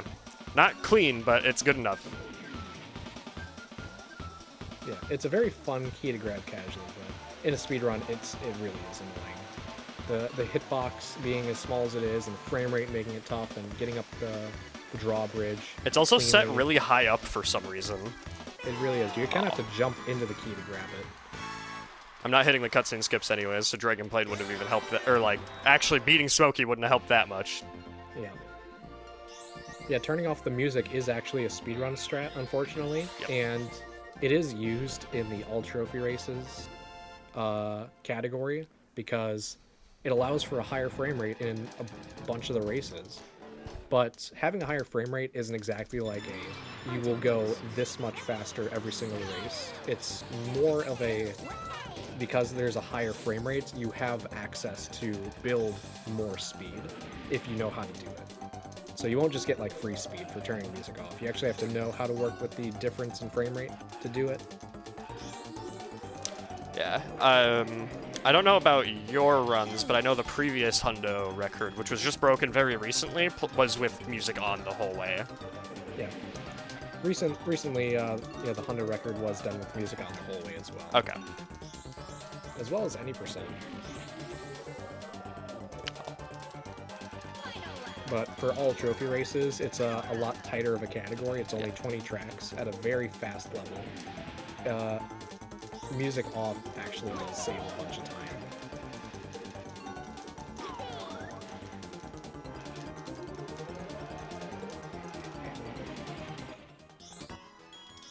There's one. Yeah. Alright, this guy again. I promise I'll do it right this time, probably. It's weird, I even practiced this before the run, and I didn't have any trouble with it at all. Yep. Classic marathon moment. Yeah. I don't know if it's nerves or what. Oh, you get to skip that cutscene. Yeah. I guess if anything, maybe the boost is late. Okay. And the C press is late, so I guess. Okay. Yeah, we need enough speed to actually do this out of bounds. And if you boost at the wrong time when the frame rate isn't high enough, it could not. There we go. There we go. First try. It's so easy. So now the only issue to tackle is to hit all the checkpoints and to make sure we don't go too low in the level. So there is a mechanic with these tracks where Basically, the track is built in a giant box, and if you exceed the bounds of this box, the game will send you back to the finish line with at the very start of the lap that you're on. Yeah, so all of We your call- checkpoints get erased. Yep. So like right now, if you were to void out, he would start all the way at the finish line inbounds on lap 3 and have to do all of lap 3 over again. So we don't want to do that. So we have to stay close enough to the track, not stray too far left and right, and also not go Don't too hit- far down. Don't hit the pillar that extends a mile down. All right, cool. No! I won't lose, So- but man. So yeah, those pillars, for whatever reason, the hitboxes extend down beneath the level for some reason. This happens in the world record, too. It does. So the world record actually does end up voiding out, and it loses 30 seconds if you void out. Because you have to do the rest of this track inbounds, and you're not out of bounds. And it's really hard inbounds as well. It There's is. Too many boosts. There's a lot of fireballs to avoid. Alright, but we're out of there. We did show off the out of bounds. We did. And we'll probably be showing it off again if I don't mess up. I was about to say egg salad. Excellent. Now find a new challenge. Collect all the silver coins from my world. Yeah, now silver coins are unlocked, but before we do the silver coins, we're gonna go do the mini game. Yeah. This one's dumb. I don't think this one's really a fan favorite. It's not hard at all, it's just not very fun. Yep, this is the banana collection minigame. Gotta collect 10 bananas. You can only bring 2 bananas with you at a time, and bring it back to your box on the top level.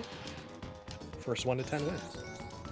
The main challenge isn't that the bananas are hard to grab, it's that there are CPUs that will try to steal these bananas as we're collecting them. There's a CPU coming up behind them with a missile.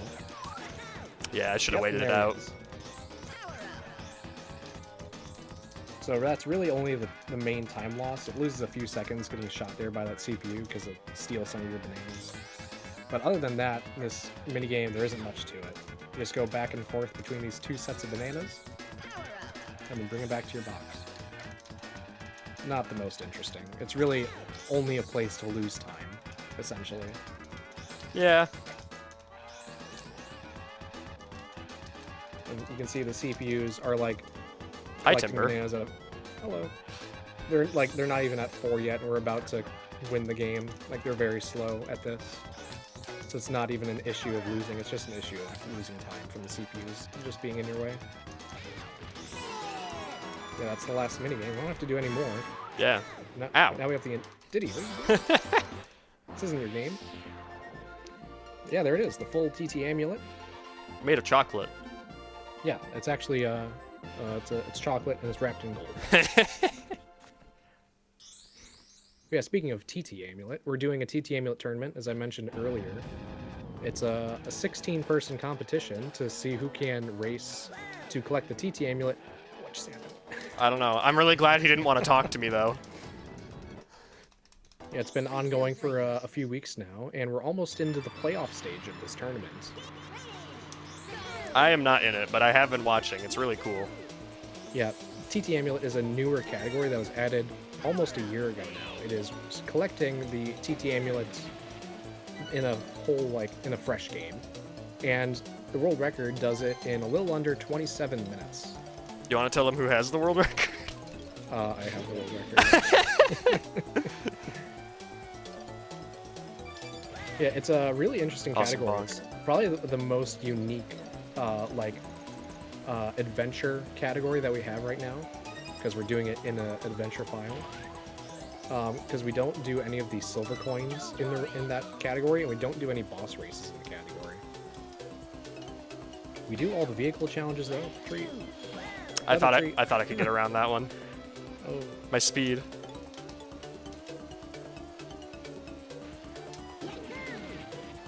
Yeah, there is an out of bounds that can be done on the silver coin variant of this as well, but it's a little bit less effective because we only do it for like 1.5 laps. Yeah, right here on the right, there's that piece of geometry. If you boost at it and barrel roll very, very well. Also, you need a lot of bananas, otherwise you won't get enough speed. Yep.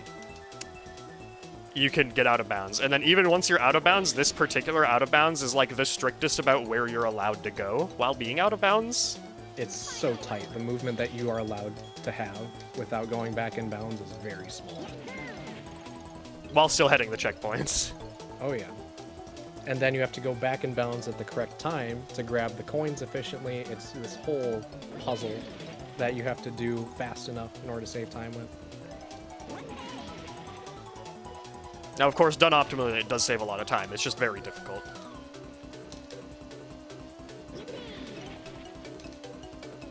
Awesome. Oh, very perfect game. No glitches.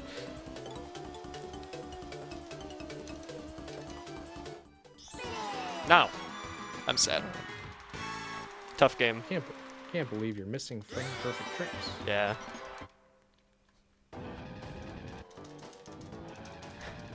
Now this Greenwood Village coins, very, very infamous among casual players. This is probably the hardest casual silver coin race. It's tough. The places they put the coins are tough. And then, of course, there's the casual temptation to take the well there, which just loses a ton of time. Yeah, and there is no silver coin down there in Adventure 1. And if you remember, there is Adventure 2, Oh, yeah. which is the same game, but all the tracks are mirrored.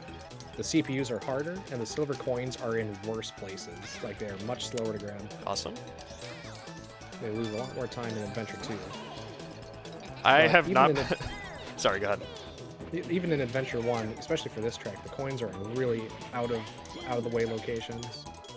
Yeah, I've not played Adventure 2 since I was probably about 8 years old. And I don't plan to. It doesn't seem fun from what I remember. Yeah, it can be optimized. Like, the world record is actually very, very fast now for Adventure 2 100%, which is its own category, by the way. It does play differently enough that we have its own category board for it. Oh, the Wombo combo. Awesome, dude. Love Diddy Kong Racing today. So good. Yeah, sometimes the items will be in the perfect wrong positions for us, and that can happen. Yeah, the thing is, it's like they're avoidable, but sometimes you're coming around a corner so fast, and it's like there's no way you're ever going to react to some items. Yeah. Oh, there we go. Yeah. Brings back a bit. Oh, man, I need to use the bathroom. Tough. That's the thing about running a long game. Yeah, 2-hour category. Awesome. I missed the boost. Yeah, Boulder Canyon coins is also probably a little bit behind Greenwood Village coins in terms of difficulty. Yeah. Having to use the hovercraft. The coins are in pretty out-of-reach locations as well. And it's super laggy as well. This particular coin is a really annoying one, in my opinion.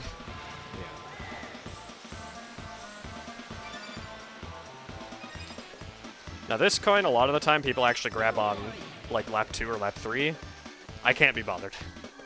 Yeah, I like to just get it out of the way. that's fair. Yeah, the only reason people would delay some coin Ow. pickups is to avoid CPUs on later laps. Because now we have a pace where the CPUs will most definitely be in our way on lap 3. Yeah, but if you thought about the fact that I go really slow... I didn't think about that at all. That's my secret. Never have to deal with the CPUs if I don't even catch up to them. True.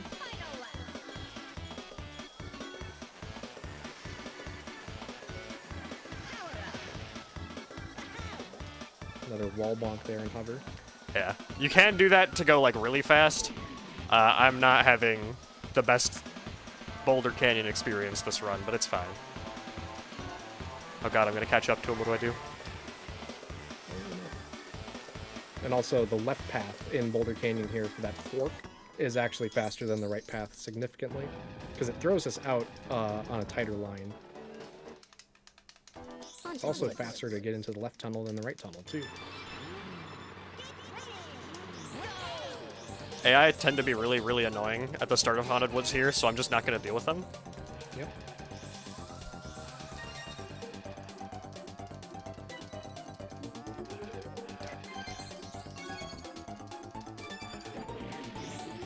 We have these 2 coins here on the right side of the well. These can be really tricky to grab, especially because the well... I'm just gonna go back. Wait, I got it. Into the well. Oh, you did get it. Oh, yeah. Okay. I definitely don't feel like I got it, but whatever. Awesome.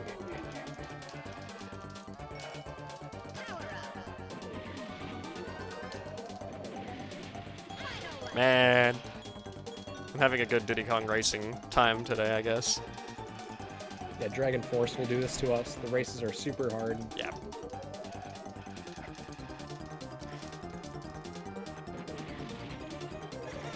Up until the very recent discovery of Smoky Out of Bounds being supposedly free, this was definitely probably the hardest world overall in, like, RTA 100%.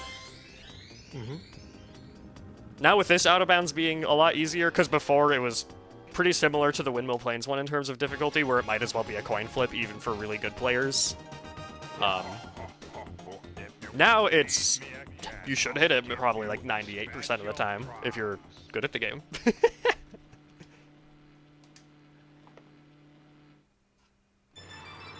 Sure. All right, First try again, though. While you're working on this, Sure. because we're not gonna jinx it or anything. We've got a couple of donations from CJ. The first one is a $10 donation that says, question for Dayman. It says, why is 12 such a bad character in Third Strike and how could they have made it better? They, the old joke is they call him 12 because he doesn't do damage.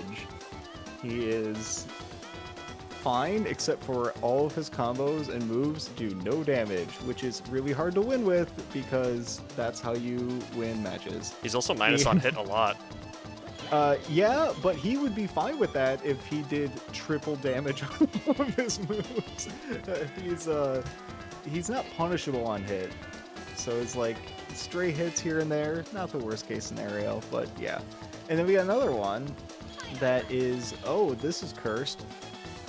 It says, can the host please word these particularly tasty words? Moist, clammy, enema, prolapse, squalid, peptide. So... Don't do it again, please. Not again. No! Okay. Oh. Happened again. I think pitching up also makes you like get no speed as well. Yeah, zero yeah. Speed. Either way, you'll win. Yeah, it's still annoying, but I'll win. Winning is all that matters. But And going with fast. With those two, I mean, we're in business. So with that is $4,000. That means we've raised so far $4,000 on this event, which is amazing for That means I multiple have to reasons. play One, Crunch. great achievement for SDAT, great for the charity, and then great for everyone involved here because that means that we get to see Crunch all bosses. I am Very, going to very fun. I am going to request that I be allowed to use the bathroom after the run before I do Crunch all bosses. I mean, we can't stop you. We're not in your house. Okay. So, I won't be long, I swear.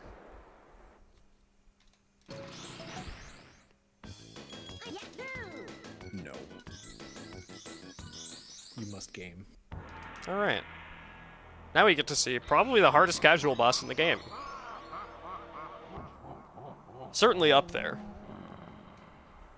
Is he gonna go for the time save? I am gonna go for the time save. The 1.5 second time save? Hello, friends. So it's slightly faster to enter plane challenge than it is to change to the plane vehicle and go into Wizpig. Yep, because it spawns you right next to the Wizpig head. You just saved 1.5 seconds. This has to be the run. It's the run. It's world record, what can I say? It is. I'm sure I'm pretty close to pass world record at this point, actually. Mm-hmm. And I still have a whole extra world to do.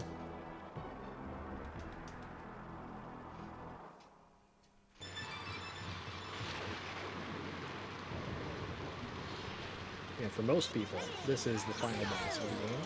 You get to race against the big bad. The race is super hard. A lot of people say that you have to hit every boost in order to beat Wizpig, but that's not really true. Especially if you know the speed tech. You can actually, it has happened where people have lapped Wizpig missing boosts because you can go just that fast. Of course. You already have a massive lead. You may notice, probably because of the rain particles, the frame rate here is abysmal. Yes, it's a constant 15 FPS track. Awful. Uh-oh, that's really bad. Oh, Hi, Wizpig. there he is.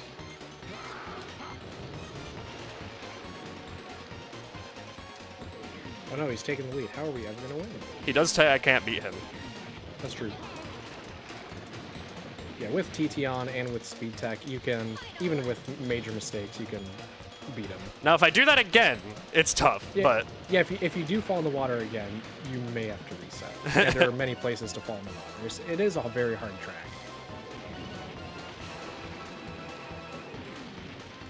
Alright. And the water eats our speed so much as well. You just have to drive through it constantly. Awesome. Nice tree. Yep. Alright. So, fun fact, I am going to reset the console here, but you can't reset the console until this cutscene starts, or you don't get credit for having beat Wizpig. Yep, this tantrum cutscene of him complaining that he lost, even though he cheated with getting an early start. He did. Yeah. Hate that guy.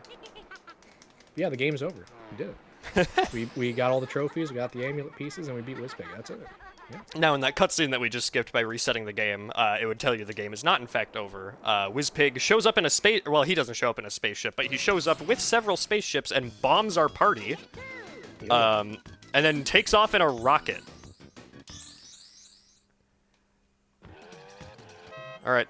Something we figured out literally yesterday is this might be 1 second faster to do hover instead of plane here. Yeah. Now, that's with semi-optimal movement, of course, but...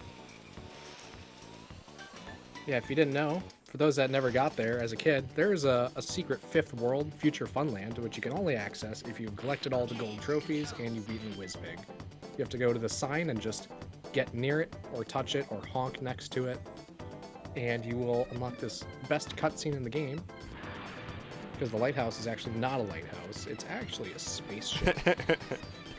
It's so cool. Yeah.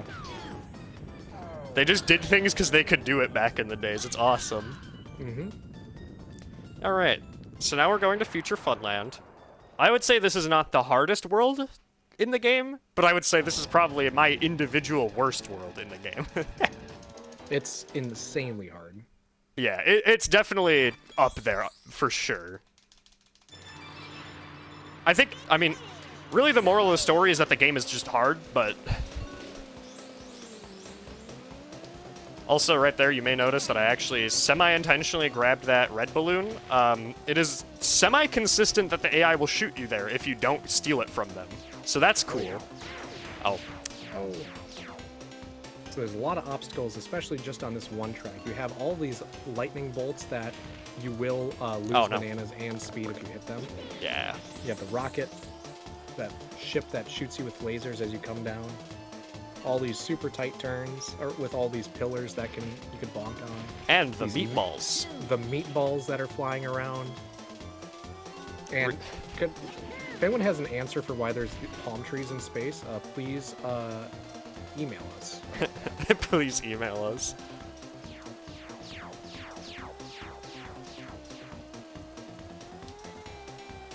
We won't tell you what email, but you'll know it when you need it. Oh yeah. Yeah, this is... real@gmail.com. Yeah, that was it. This is probably my worst track in the game, and it's definitely up there as one of the hardest in the game. Oh, the meatball. Yeah, it is what it is. Yeah, this is probably the hardest track in the game of the base 20 tracks, not accounting for bosses.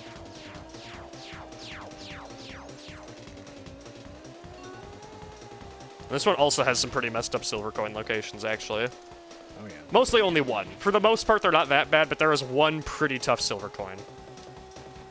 And what we can do here when we go for this cutscene skip is, if we can get it.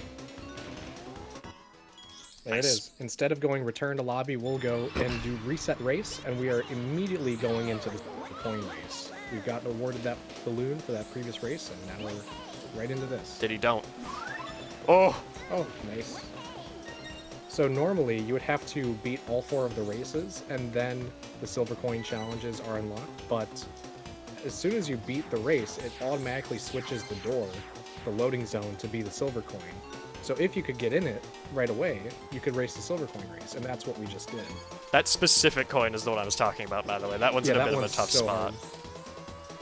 Like, for casual players especially, it's a really tough place for them to have put one, I feel like. Yeah, every time we do this reset race cutscene skip, that is a 12-second time Ow. save. My head. It's basically double time save, because you get to skip all the movement back to the door to start it. You can just jump right into it.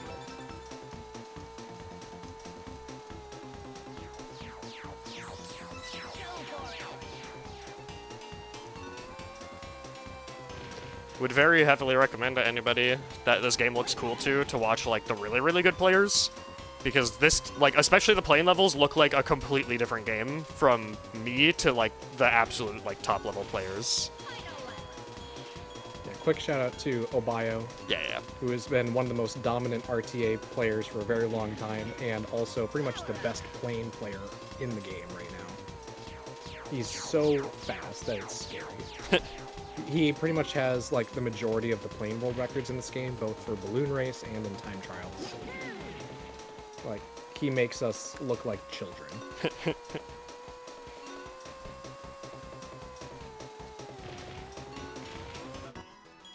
There's another cutscene skip. We do return to lobby because there's no silver coin beyond that. So we're completely done with Space Dust Alley. We don't have to go there for the rest of the run. But all 4 of these tracks, we can do this reset race cutscene skip on the first one.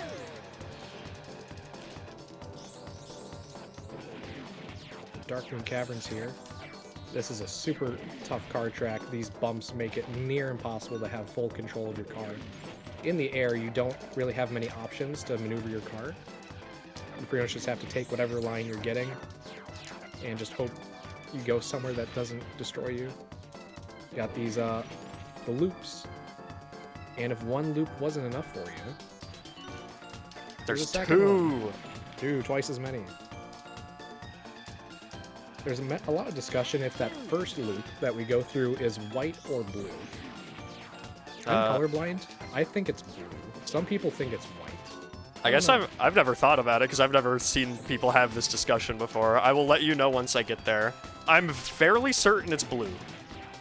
I think it's blue. I'm on team blue here. Oh. Donate Yeah, $5 and tell us what color it is. Yeah, it's definitely like blue. I think it's the red and the yellow from the arrows that get people mixed up. Mm-hmm. It's like a grayish blue, but it's blue for sure in my opinion. I would definitely not say white. It's blue. Okay, we've decided. Any further discourse is incorrect. Yep. We're on the internet, and we have come to an agreement, which means it's true forever. It can never be disagreed with. Darkmoon Caverns might be the course that has the biggest disparity between music on and music off in the game. It's pretty bad. Yeah. And fun fact, there is an out of bounds that you can do with car on this level. No, sad. Oh no. Okay, so now if you remember, there's still a trophy we need to do, so we're actually going to go back to Dino Domain. Who likes Down Domain? I do. Yep, we're gonna leave this world. Goodbye. Hate it here. Hate the future. They say the future is fun. It doesn't look like it. Yeah, I like dinosaurs much more. Yeah, we're going back to the prehistoric times. Future sucks. I went to the bank a month ago and they told me they didn't have any money. Oh, Awesome. poor. I wanted change for parking meters, and they said it was a branch of my bank, and they said, "Oh, we don't have any money here." Oh. And so I said, with a look of pure confusion on my face, "Oh." And then they recommended that I go to a different bank, which seemed silly. And then I went home. The future is now. The future is bad. Yeah, just like all the previous trophy storages, we're gonna do these first 3 tracks in Down Domain and then hit that loading zone underneath the track in Hot Top Volcano to get us out of the trophy race. Drumstick. Beautiful.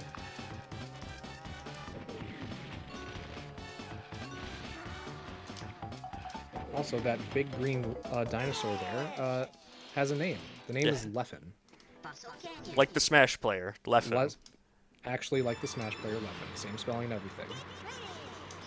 I didn't come up with the name, but that's what the name is. That is Leffen. I don't know why. I'm not gonna ask why. We don't talk about it. Okay.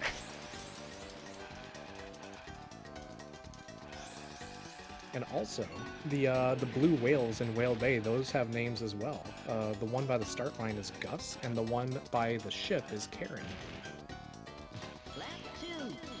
I lost all my speed.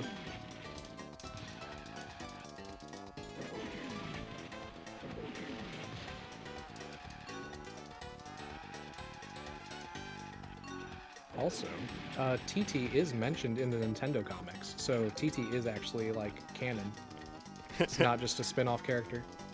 Awesome. And canonically he's also Swiss.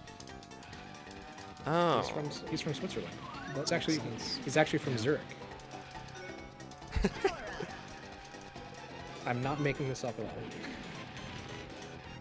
I have seen that comic, and I know the one you're talking about, and it does make sense. Okay, Pipsy, jeez. Yeah, sometimes the CPUs will just be extra aggressive on some attempts for no reason. Like they'll drive into your line for whatever reason, or they'll like cheat and shoot a missile at you even when it doesn't make sense that you could ever get hit. But they won't speed up. This game does not have any rubber banding. The CPUs and the bosses will all race the exact same way every time. Correct. Even if you finish the race in 1 second, they won't speed up at all. They will be on a set path.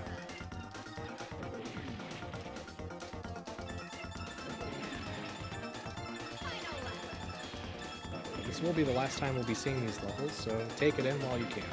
Yeah. If you didn't get enough of it somehow, this is, if you count it, this is, I think, the 7th time we've run through these courses. Yep.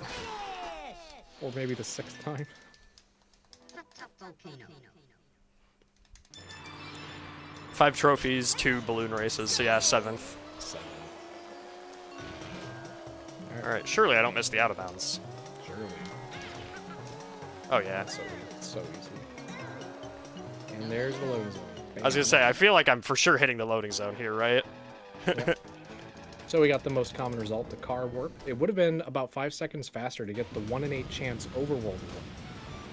But it's a very low chance. At least we did get to show off one of the cool low chance results. Yeah. Even if I messed up real bad. Oh. So Okay. now, we're going to go into Spaceport Alpha. And you may think that this might be the longest track. You would think it would be a bit more beneficial to go to one of the shorter tracks. Because this is a plane level, it's really long. Yeah, this is the longest regular track in the game, usually, isn't it? Yeah, it is. In time trials, this record is over 1.5 minutes, and that's actually quite long for DKR. But we have a trick, which is a Japanese exclusive trick. It's part of the reason why we're on the Japanese version at all. Because this thing doesn't have a cap to it. And we can go out of bounds. Yeah, for some reason in the Japanese version only, there's just no geometry on that. Yep. It's one of the easier out of bounds to do as well. Of course, Seal's going for a much faster and more difficult variant of it by bonking into the wall and then falling into it and then boosting out. You can just like get up there and then just fall down very slowly to guarantee that you get out. Just gonna be a little safe here. Yep, maintain the height, because you can go, if you do go too low, you will get the void out thing, just like we saw in Smokey. And we want to avoid that. We had a bit of an interesting mishap in this course yesterday while I was practicing. I can't even like describe it correctly, but it was odd.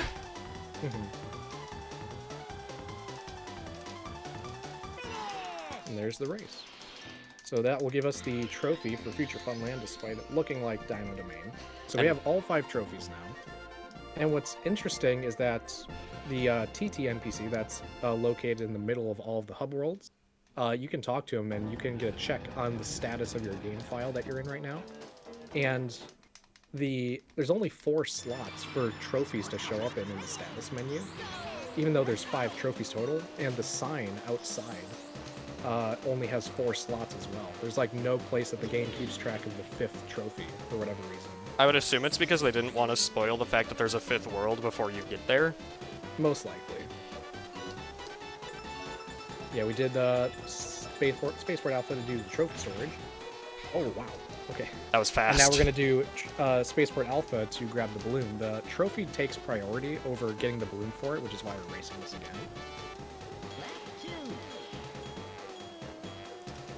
And we're flying in kind of a triangle pattern here to grab all the key checkpoints. There's one at the bottom right of the minimap, one at the bottom left, and then one at the top left. So we're just basically flying point to point between all of these spots to grab all the key checkpoints. When you see me stop doing barrel rolls for a while, it's usually because I've lost enough speed that I actually can't barrel roll. I'm not sure if I hit that checkpoint, but we're gonna assume I did. Looks like it. You did.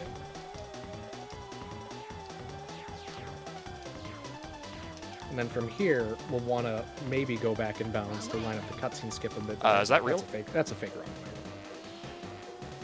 Yep. Oh, I missed it. Oh well.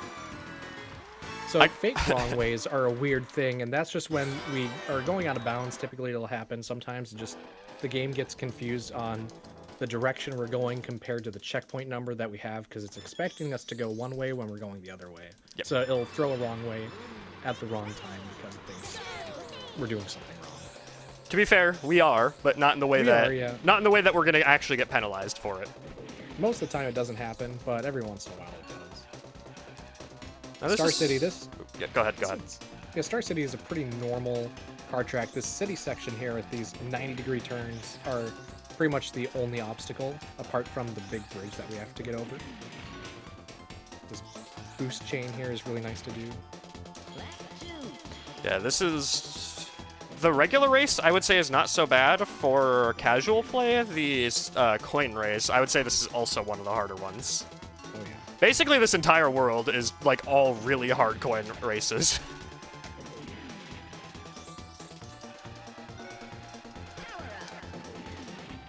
Oh. Wasn't good contact, but I just still think that was a 0 frame, unfortunately. Yeah. Yeah, if you're not driving directly through the center, it gets harder and harder the further away from the center you are to grab stuff. CPUs are in our way, so usually we like to have that shield in case they somehow put a trap in front of us or try to shoot us. Whoa. Oh my god. Like Diddy just tried to do. Yeah, just tried to put down a mine at the last second, but we were just enough away from it. Nice. There we go, there's one. So 2 for 4 on the reset races. Those are 12 seconds a pop that we're saving. Yeah, yesterday in practice, I had a run where in regular cutscene skips leading up to Future Funland, I think I missed 5 out of 30, which is like pretty good by my standards. Yeah. And then in Future Funland, I hit 0 out of 8. Yeah. Which is tough, because these are the ones that, like, if you're going to choose ones that you're going to hit, you want these ones. Absolutely. Yeah, these particular silver coins don't pose that much of an issue for, you know, people who know speed tech, because it's not that difficult to cut those sharp turns on the corners, but for casual players, those are tough. And also the one up here on this bridge, a casual player's always going to fall off this bridge, like, at least once, I'm sure. Oh yeah. Especially if you're using, like, if you're trying out different characters that have different stats. If you didn't know, the characters all have different stats. Yeah, and that's why the crunch thing is so significant, because that character's stats are awesome. Yeah, really good. He's so fast. Yeah. But there's a lot of vehicle tech that we didn't get to go over. In car, there's different methods of turning. There is, you can do a brake turn. You can like tap the B button or hold the B button while turning, and then you'll get a really sharp turn. You can also do a brake drift, where if you hold B and R, you'll get an insanely tight turn. And also, whenever you brake in this game, you really don't lose too much speed, so the brake button becomes more of a turning tool, if anything, rather than a slowdown button. Like, world records require the use of the brake button almost everywhere. Yeah. Probably on every track in the game, just about. Yep. A lot of people kind of tend to not use the B button because it is a racing game and you don't want to go slow, but in DKR, the B button is a turning tool. Might be not the case if they made it any stronger. Man. I got my drift stolen by the frame rate. Oh yeah, these low frame rates, it's really hard to get your drifts set in. And probably the most annoying coins are these coins at the start of the loops. Yeah. It's really important that you collect these coins because you cannot backtrack through these loops. There's an invisible wall that stops you. So if you miss one of the loop coins by the time you get through it, that's game over. You'll have to restart the whole race. And this is a long race to have to restart. Yep. So actually what I've been doing is basically either on like lap 1 or 2, I like don't boost at all, and I just go pretty slow to just guarantee that I collect the coins, and because you can speed through the coins very, very easily. Like it's way too easy to speed through these coins. There we go.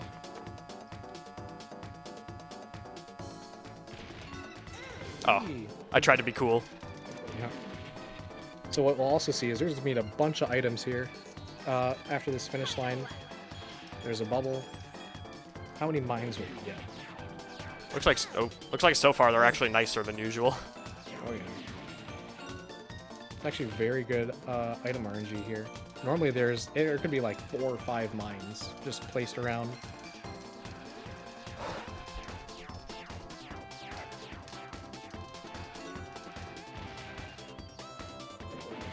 And once again, just like with Walrus Cove, if we grind on the right side of the loop, we'll go really, really fast. We don't know why this is the case. It just doesn't. There's another one. Would have been nice to hit that the first time. Oh yeah. Oh well. Yeah, I'm not too worried. But this is the last track before the final boss.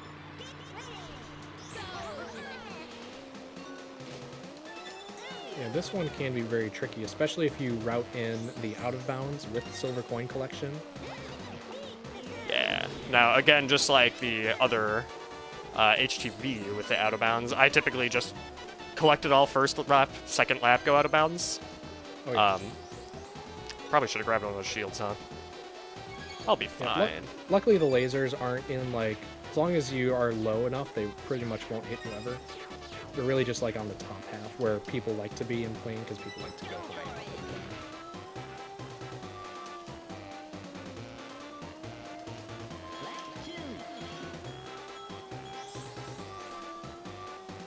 And now we go out of bounds again, hopefully. Hopefully. And hopefully I don't experience whatever happened to me yesterday. I got the checkpoints really confused yesterday, and I ended up finishing the race halfway across the map from the actual finish line. This game is great. Oh, man. Oh. Yeah, So there it kicked him with a lot of speed there when he bonked off that wall. Yeah. Typically we try to go for like a very small bump off the wall, but depending on what speed you go into it, it can kick you with a lot of speed. Yeah, And ordinarily with, you like, a should. direction as well. Ordinarily, you should brake a lot more than I did on your way into that. Man.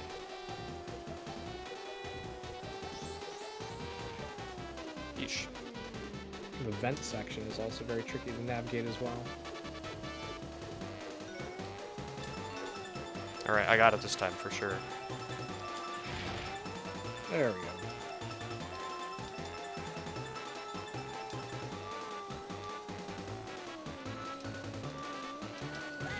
Oh, Awesome. that's right, you can bonk on that. I forgot. Oh. Oh well. Okay. So, next up, there is an out of bounds in the final race. I'm going to try it a couple times, and if I don't get it, I'm just going to move on. But I will try to show it off after the run if I can. Very difficult. Like, compared to all the other ones I do in this run, this is easily the hardest, and it's not even close. Yeah. This is what makes 100% so stressful, or any category that has to do WizPig 2 at the very end. Having to nail this out of bounds, if you're on a crazy pace, it's so much pressure. Especially when you're just looking at your splits the whole time while this cutscene plays. You're like, this is the run, I have to nail this. Time is when I cross the finish line in this race, by the way.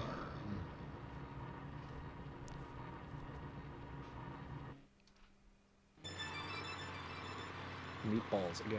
Yeah. And now he's on a small rocket as well. I wish I had a small rocket. We all do. Whoa. Cutting it close with these lasers. Yeah. That's a bad angle. I'll try one more time. You know, also an issue is WizPig getting in frame. It will lag the game significantly, which will affect Turning mostly. your turning and your ability to build speed with the boost Yeah. as we attempt this out of bounds.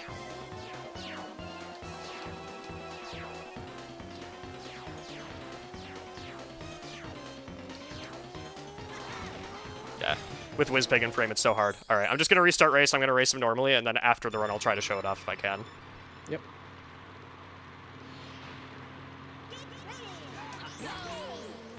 It also makes it really difficult.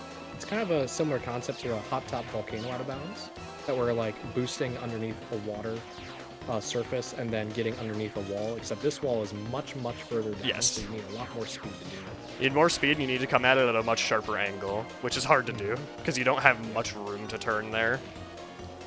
Uh-oh, bad bonk. But luckily, WizPig is actually not very fast comparatively. Like, WizPig 1, when he's on foot, he's much faster. Here, he's kind of going at a very casual pace. He actually runs into these lasers a lot as well. Like, he actually hits his own obstacles, which is really funny. The meatballs as well, these can get in your way, but usually they're just kind of in the middle. You can just fly along the edges of the track and they won't get you. A lot of the obstacles can really be avoided fairly easily.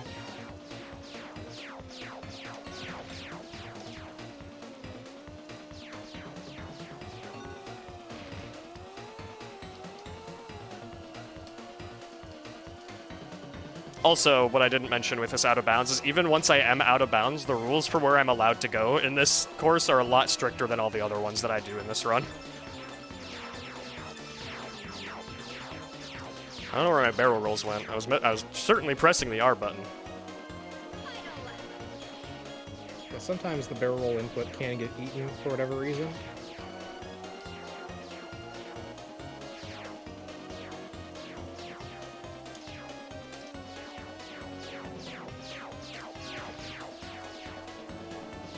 Alright, I'm safe. That was very close.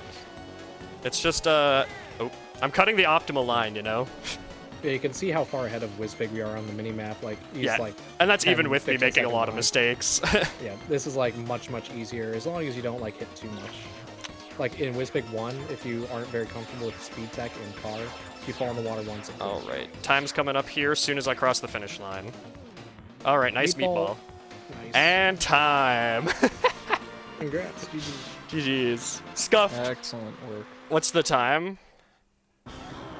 It looks like around 2:11:03. That's about what I thought. With losing to Smokey, that would have been sub 210 if I didn't do that.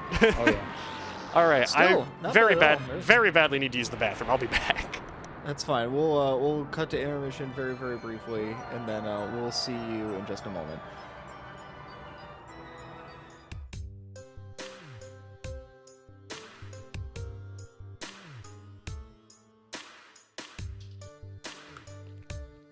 While that is being handled, I will give us a little bit of an update. As a reminder, we are now going to go do crunch all bosses, which is going to be a great time. In addition to that, I will say we have met the incentive to upgrade Goose to all tasks, which is fantastic. My personal favorite way to watch and play Entitled Goose Game. We are now still trying to meet the upgrade incentive for Chameleon Twist to get to upgrade to all levels. So we have a little over 2 hours left on that, and we are $115 shy. So definitely keep those donations coming in for Chameleon Twist. In addition to that, for Chameleon Twist, you can pick the chameleon color. Orange currently in the lead, and pink just behind that. No love yet for blue or green, so get those in. And we'll look forward to seeing that very soon.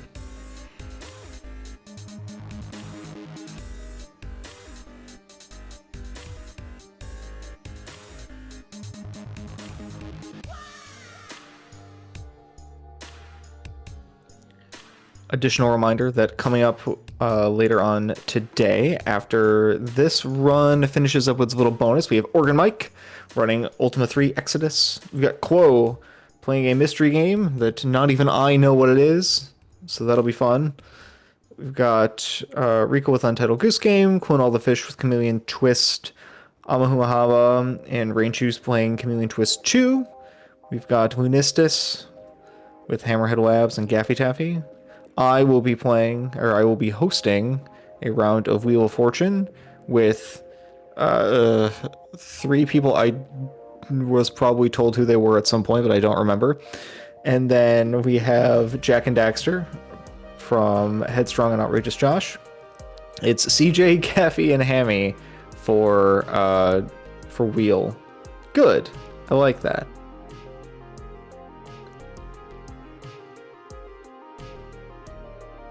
And then closing out the evening, we have Animated Elf with Tunic Randomizer. And if the incentive is met, we will have CJ playing Chain together. And just like that, we have everything we need for our little bonus. So let's head to there.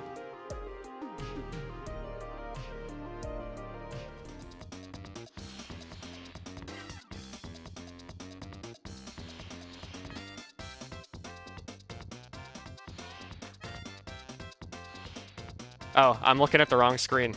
All right, we're back. Good stuff. Okay, cool. Let's whenever you're ready, fire it up. All right. Sure. Yeah.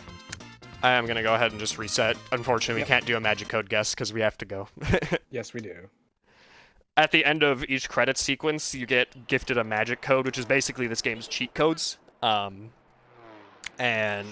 we like to do guesses of them after each run, but we don't want to sit through the whole credits. We have a schedule to stick to. We have to speed run. Yeah.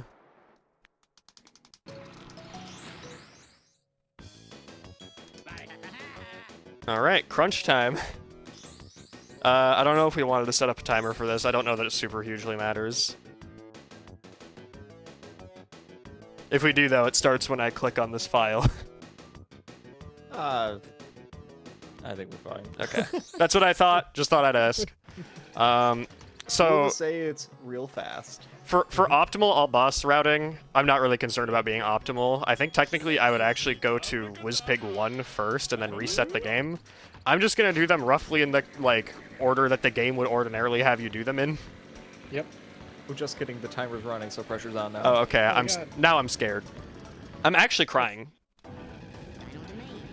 Really? You may have noticed already. Crunch sucks. Yeah, he's actually the worst character to speedrun with. Despite having 4 out of 5 top speed, has 1 out of 5 acceleration and handling. So if you make any mistake, which is very easy to do because of how poor the handling is, you will not get back to your top speed for a very, very long time. Awesome. And, my speed. yeah, just takes forever. Now, at the start of this race, it's not so bad. Once we get higher up and I have to start cutting really tight angles, sucks to be Crunch.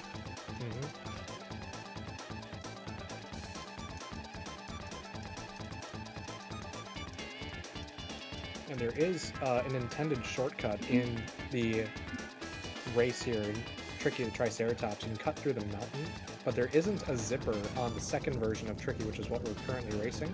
So it's actually much slower to go in the tunnel. Go, Crunch, go. Fast. I didn't know that there was this tunnel there to the left until I started running the game and someone pointed it out. I had no idea as a kid. Uh-oh. You can see how slow you go, building up your speed. Go, Crunch, go. Please don't fall off the mountain. Yep. If you fall off the mountain, the game will disqualify you. All right. There we go. That's 1. Oh, man, this character, dude. Go, Crunch, go. And we also have an all bosses category on SRC as well. This is something that people do run. Not with Crunch usually, but... No, we will use the fastest character for this. You may notice his plane sounds completely different, by the way. That's kind of cool, huh? And every character has a unique honking sound as well. His sounds like I'm being hit on the head with Amy Rose's hammer from Sonic. I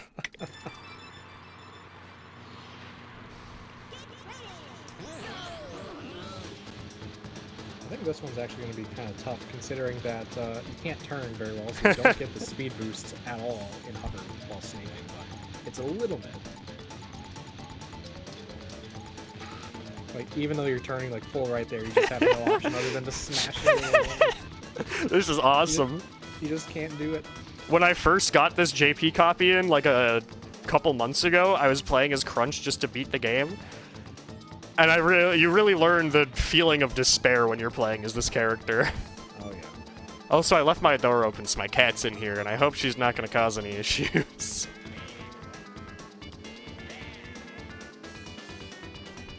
She seems content to stare out the window for now. Yep. Alright. Bluey done. Thankfully, this boss is still a joke. Yep. Bubbler is going to be a little bit harder, though. Yeah. If I end up behind Bubbler, I guarantee you I lose to Bubbler. Yep. While you're heading to the next boss, rate the drip across the DKR cast, because I'm looking at that vest and I'm thinking Crunch might be the best. I was trying to find an effective, like, Crunch cosplay for this. I couldn't find anything that was good enough that I would still be able to play the game while wearing, unfortunately, but... It's kind of the cooler, or one of the coolest as well. He's got, you know, like a biker jacket on. Looks very cool. Go, Crunch, go. Every character has their own associated musical instrument, and he gets the electric guitar with distortion. He which does. Is, of course, cool. Alright. Please don't lose to Bubbler. Uh-oh. Ah, okay. Yeah, you probably use this boost right away just so you can stay at it. Probably a good idea. I didn't get a great boost, but it's good enough. Yeah, all we have to do is make sure that we are nowhere close to him, and then we'll avoid the bubbles that he throws down pretty easily. He can't really do the, like, end of hover boost, like, fast snaking. I don't know what that's called.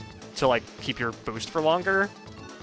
Yeah, we don't actually have, like, a really set-in-stone name for that mechanic where what you can do at the end of boosts with hovercraft is you can do a bunch of really fast wiggles left and right to, like, extend the boost. For whatever reason, that's something that you can do with hovercraft. Crunch doesn't seem like he does it very well. No, you just cannot get the turns at all because his turning stat is literally as low as it can possibly be. All of 0 turning, 0 acceleration, just to be 0.5 speed faster than Banjo. Yeah. And It's still not worth slower it. than Drumstick and TT. Oh yeah. Alright. Not bad. Now for the one I'm actually kind of scared of, personally. You could probably do it. I mean, Wizpig 2 is also kind of scary, but I'm personally much more scared of Smokey than Wizpig. Yep. Have you done the out of bounds? Or are you not doing the out of bounds? I'm not doing the out of bounds. I have done it with Crunch, but I am not planning on doing it here. Although Crunch's plane relatively actually handles as close to, like, other vehicles as I could imagine, more or less. Yep. Oh my In god. speedrunning, like, for some time trialing of the game, we'll actually use the other unlockable character, Drumstick, because Drumstick has a higher top speed while doing consecutive barrel rolls than TT. And Drumstick is actually not too far behind in stats compared to Drumstick, so just feels like Compared a to slightly TT. worse Drumstick, yeah. The Crunch isn't too bad. Hover and in car, really, really bad. Oh, missing your boost is a little tough. Yeah, now you got these fireballs to avoid, and he throws out a lot of fireballs on the rematch of them.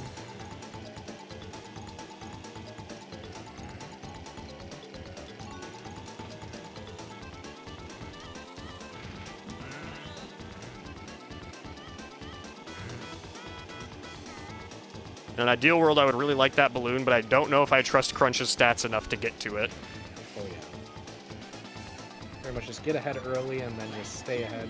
Yeah, just don't hit the remaining fires. When you already know where they are, they're really not that tough to avoid. It's when you're, like, near him and he's throwing them out at the same time as you're getting past him. Yeah.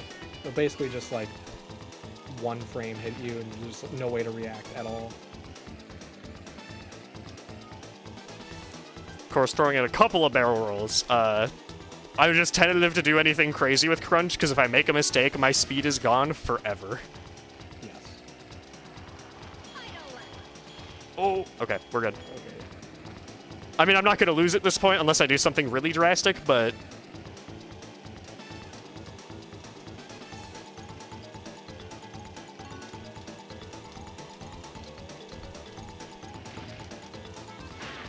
Awesome. Should be fine. Yeah. There's definitely no way I lose. I could hit every fireball at this point. I think and still not lose.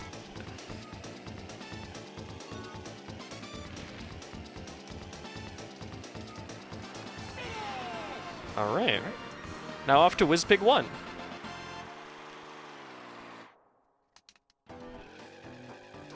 You can cutscene skip Wizpig 1, right? Yes, you can. You can cutscene skip all the bosses, although that's only specific to the all bosses category that we allow that. Yeah, because otherwise you don't actually get the credit for having beaten the boss on your save file. Yeah. On the frame you can cutscene skip, you actually don't get the progression for being the boss. It's the frame after, and you cannot cutscene skip or pause on that frame. So, in runs, you have to watch the cutscenes in order to get the progression for the boss. I will attempt to cutscene skip here, so I don't have to restart the game. But it's not even that big of a deal if I do have to restart the game. Oh my god, this is awful. Alright, so on another character, I would not be worried about this, but on Crunch, I'm very worried about this. Just takes forever. It might be a bit more true to the casual statement of needing to hit every zipper in order to beat Wizpig 1. With Crunch, especially, look how far ahead he is. Where did all of your speed just go? I don't know. I bonked the front of my vehicle into the ground somehow because Crunch is heavy. Yeah, Crunch is a heavyweight. There is a weight class system, but it's almost never important in this game. Oh my god. Okay, I'm clicking restart race. I don't think I can beat him from here. Yeah, you really can only make maybe 1 or 2 mistakes with Crunch in order to beat him. And that's with me doing speed tech, by the way. Yeah. Crunch, if people pick Crunch as their main to play this game casually, I'm sorry. It's just so much harder to play the game with Crunch. But he's got a cool jacket. He does have a cool jacket. Yeah.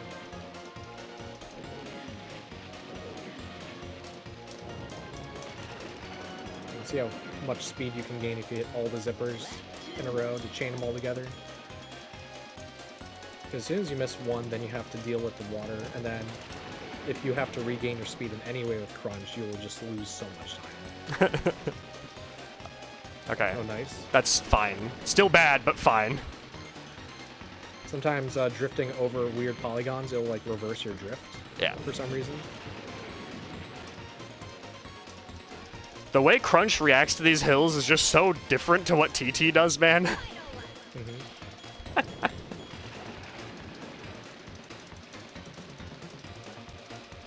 Yeah, the only nice thing about Crunch is that once you're at your top speed, you are going decently fast, but it's almost impossible to hold it for any length of time. Oh my god, oh my god, oh my god. I think that's over. Yeah, I might lose. One mistake Wizpig is all it takes with Crunch. Especially, I mean, that's literally the worst mistake you can make on this whole track, basically. Yep, falling in the water, even with any character, loses a bunch of time on this level. Oh, it's that specific section of water, too, is oh my god. Because turning around in water is not fast. No.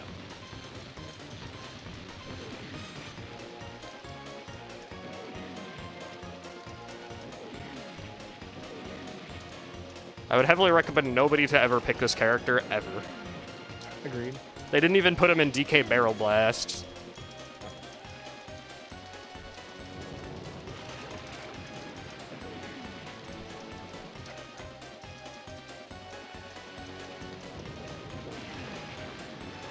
I did it again, dude. No.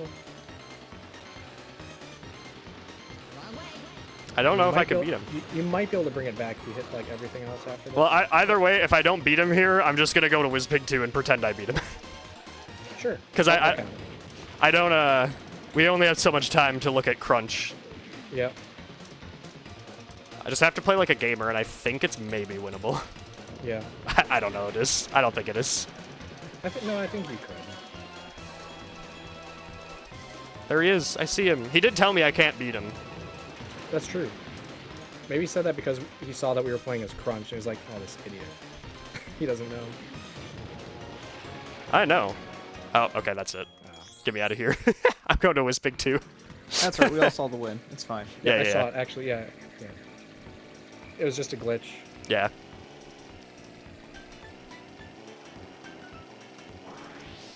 Maybe we can just like quickly pretend that the stream cut out and then Yeah. you actually finished and now we're here. Wow, nice job finishing. That was a really close finish. Yes. That was so close. It came down to Yes. the frame. Yeah, nice.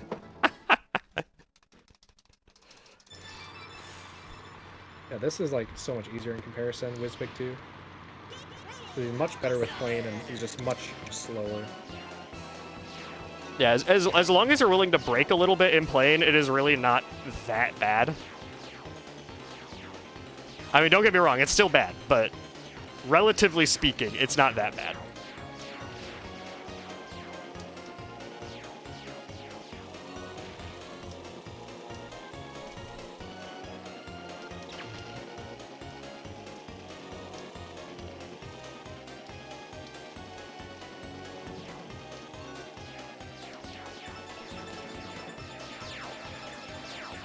My second barrel roll didn't come out.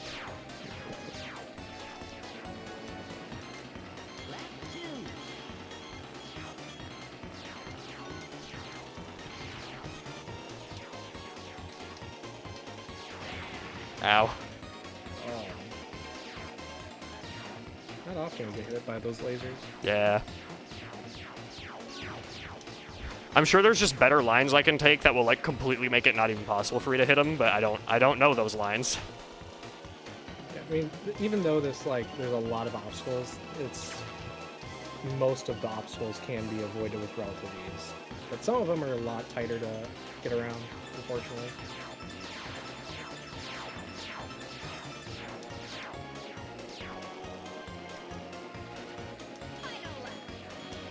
Meatball, no. With TT, that costs me like a second. With Crunch, it costs me a year. Yeah, even just barely like glancing it just a little bit, even lost a bunch of speed.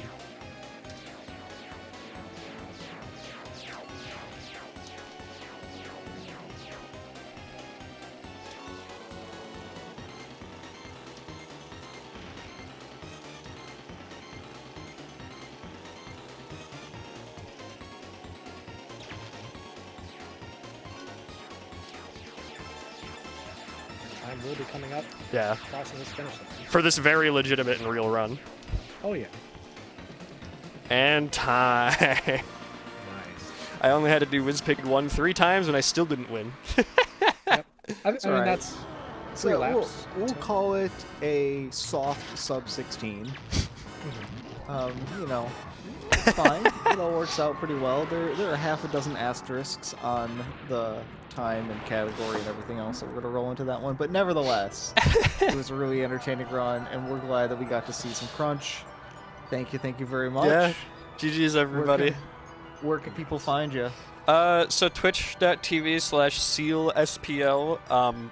Full caveat, the school year just started, so I don't know that I'm going to stream a lot. Who I will shout out, though, and there's a few people, but who I will shout out is, of course, my wonderful commentator here, Mr. Ponytail.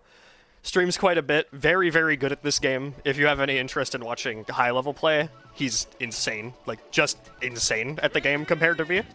And then, as previously mentioned, there's Obayo, one of the most dominant players in the history of the game, still streams most nights. Trident Tail streams every now and again. He's also very good. Besides that, there's also the DKR 64 races, and that's where we're streaming. I don't know, I say we're as if I'm directly involved. That's where they're streaming all of the tournament matches for the TT Amulet tournament. I would definitely highly recommend giving that a look if you're interested in races of any kind. Yeah, that's about all I've got to say. Excellent. Well, thank you so much. Yeah. Everyone, stay tuned, and we'll be back very soon with...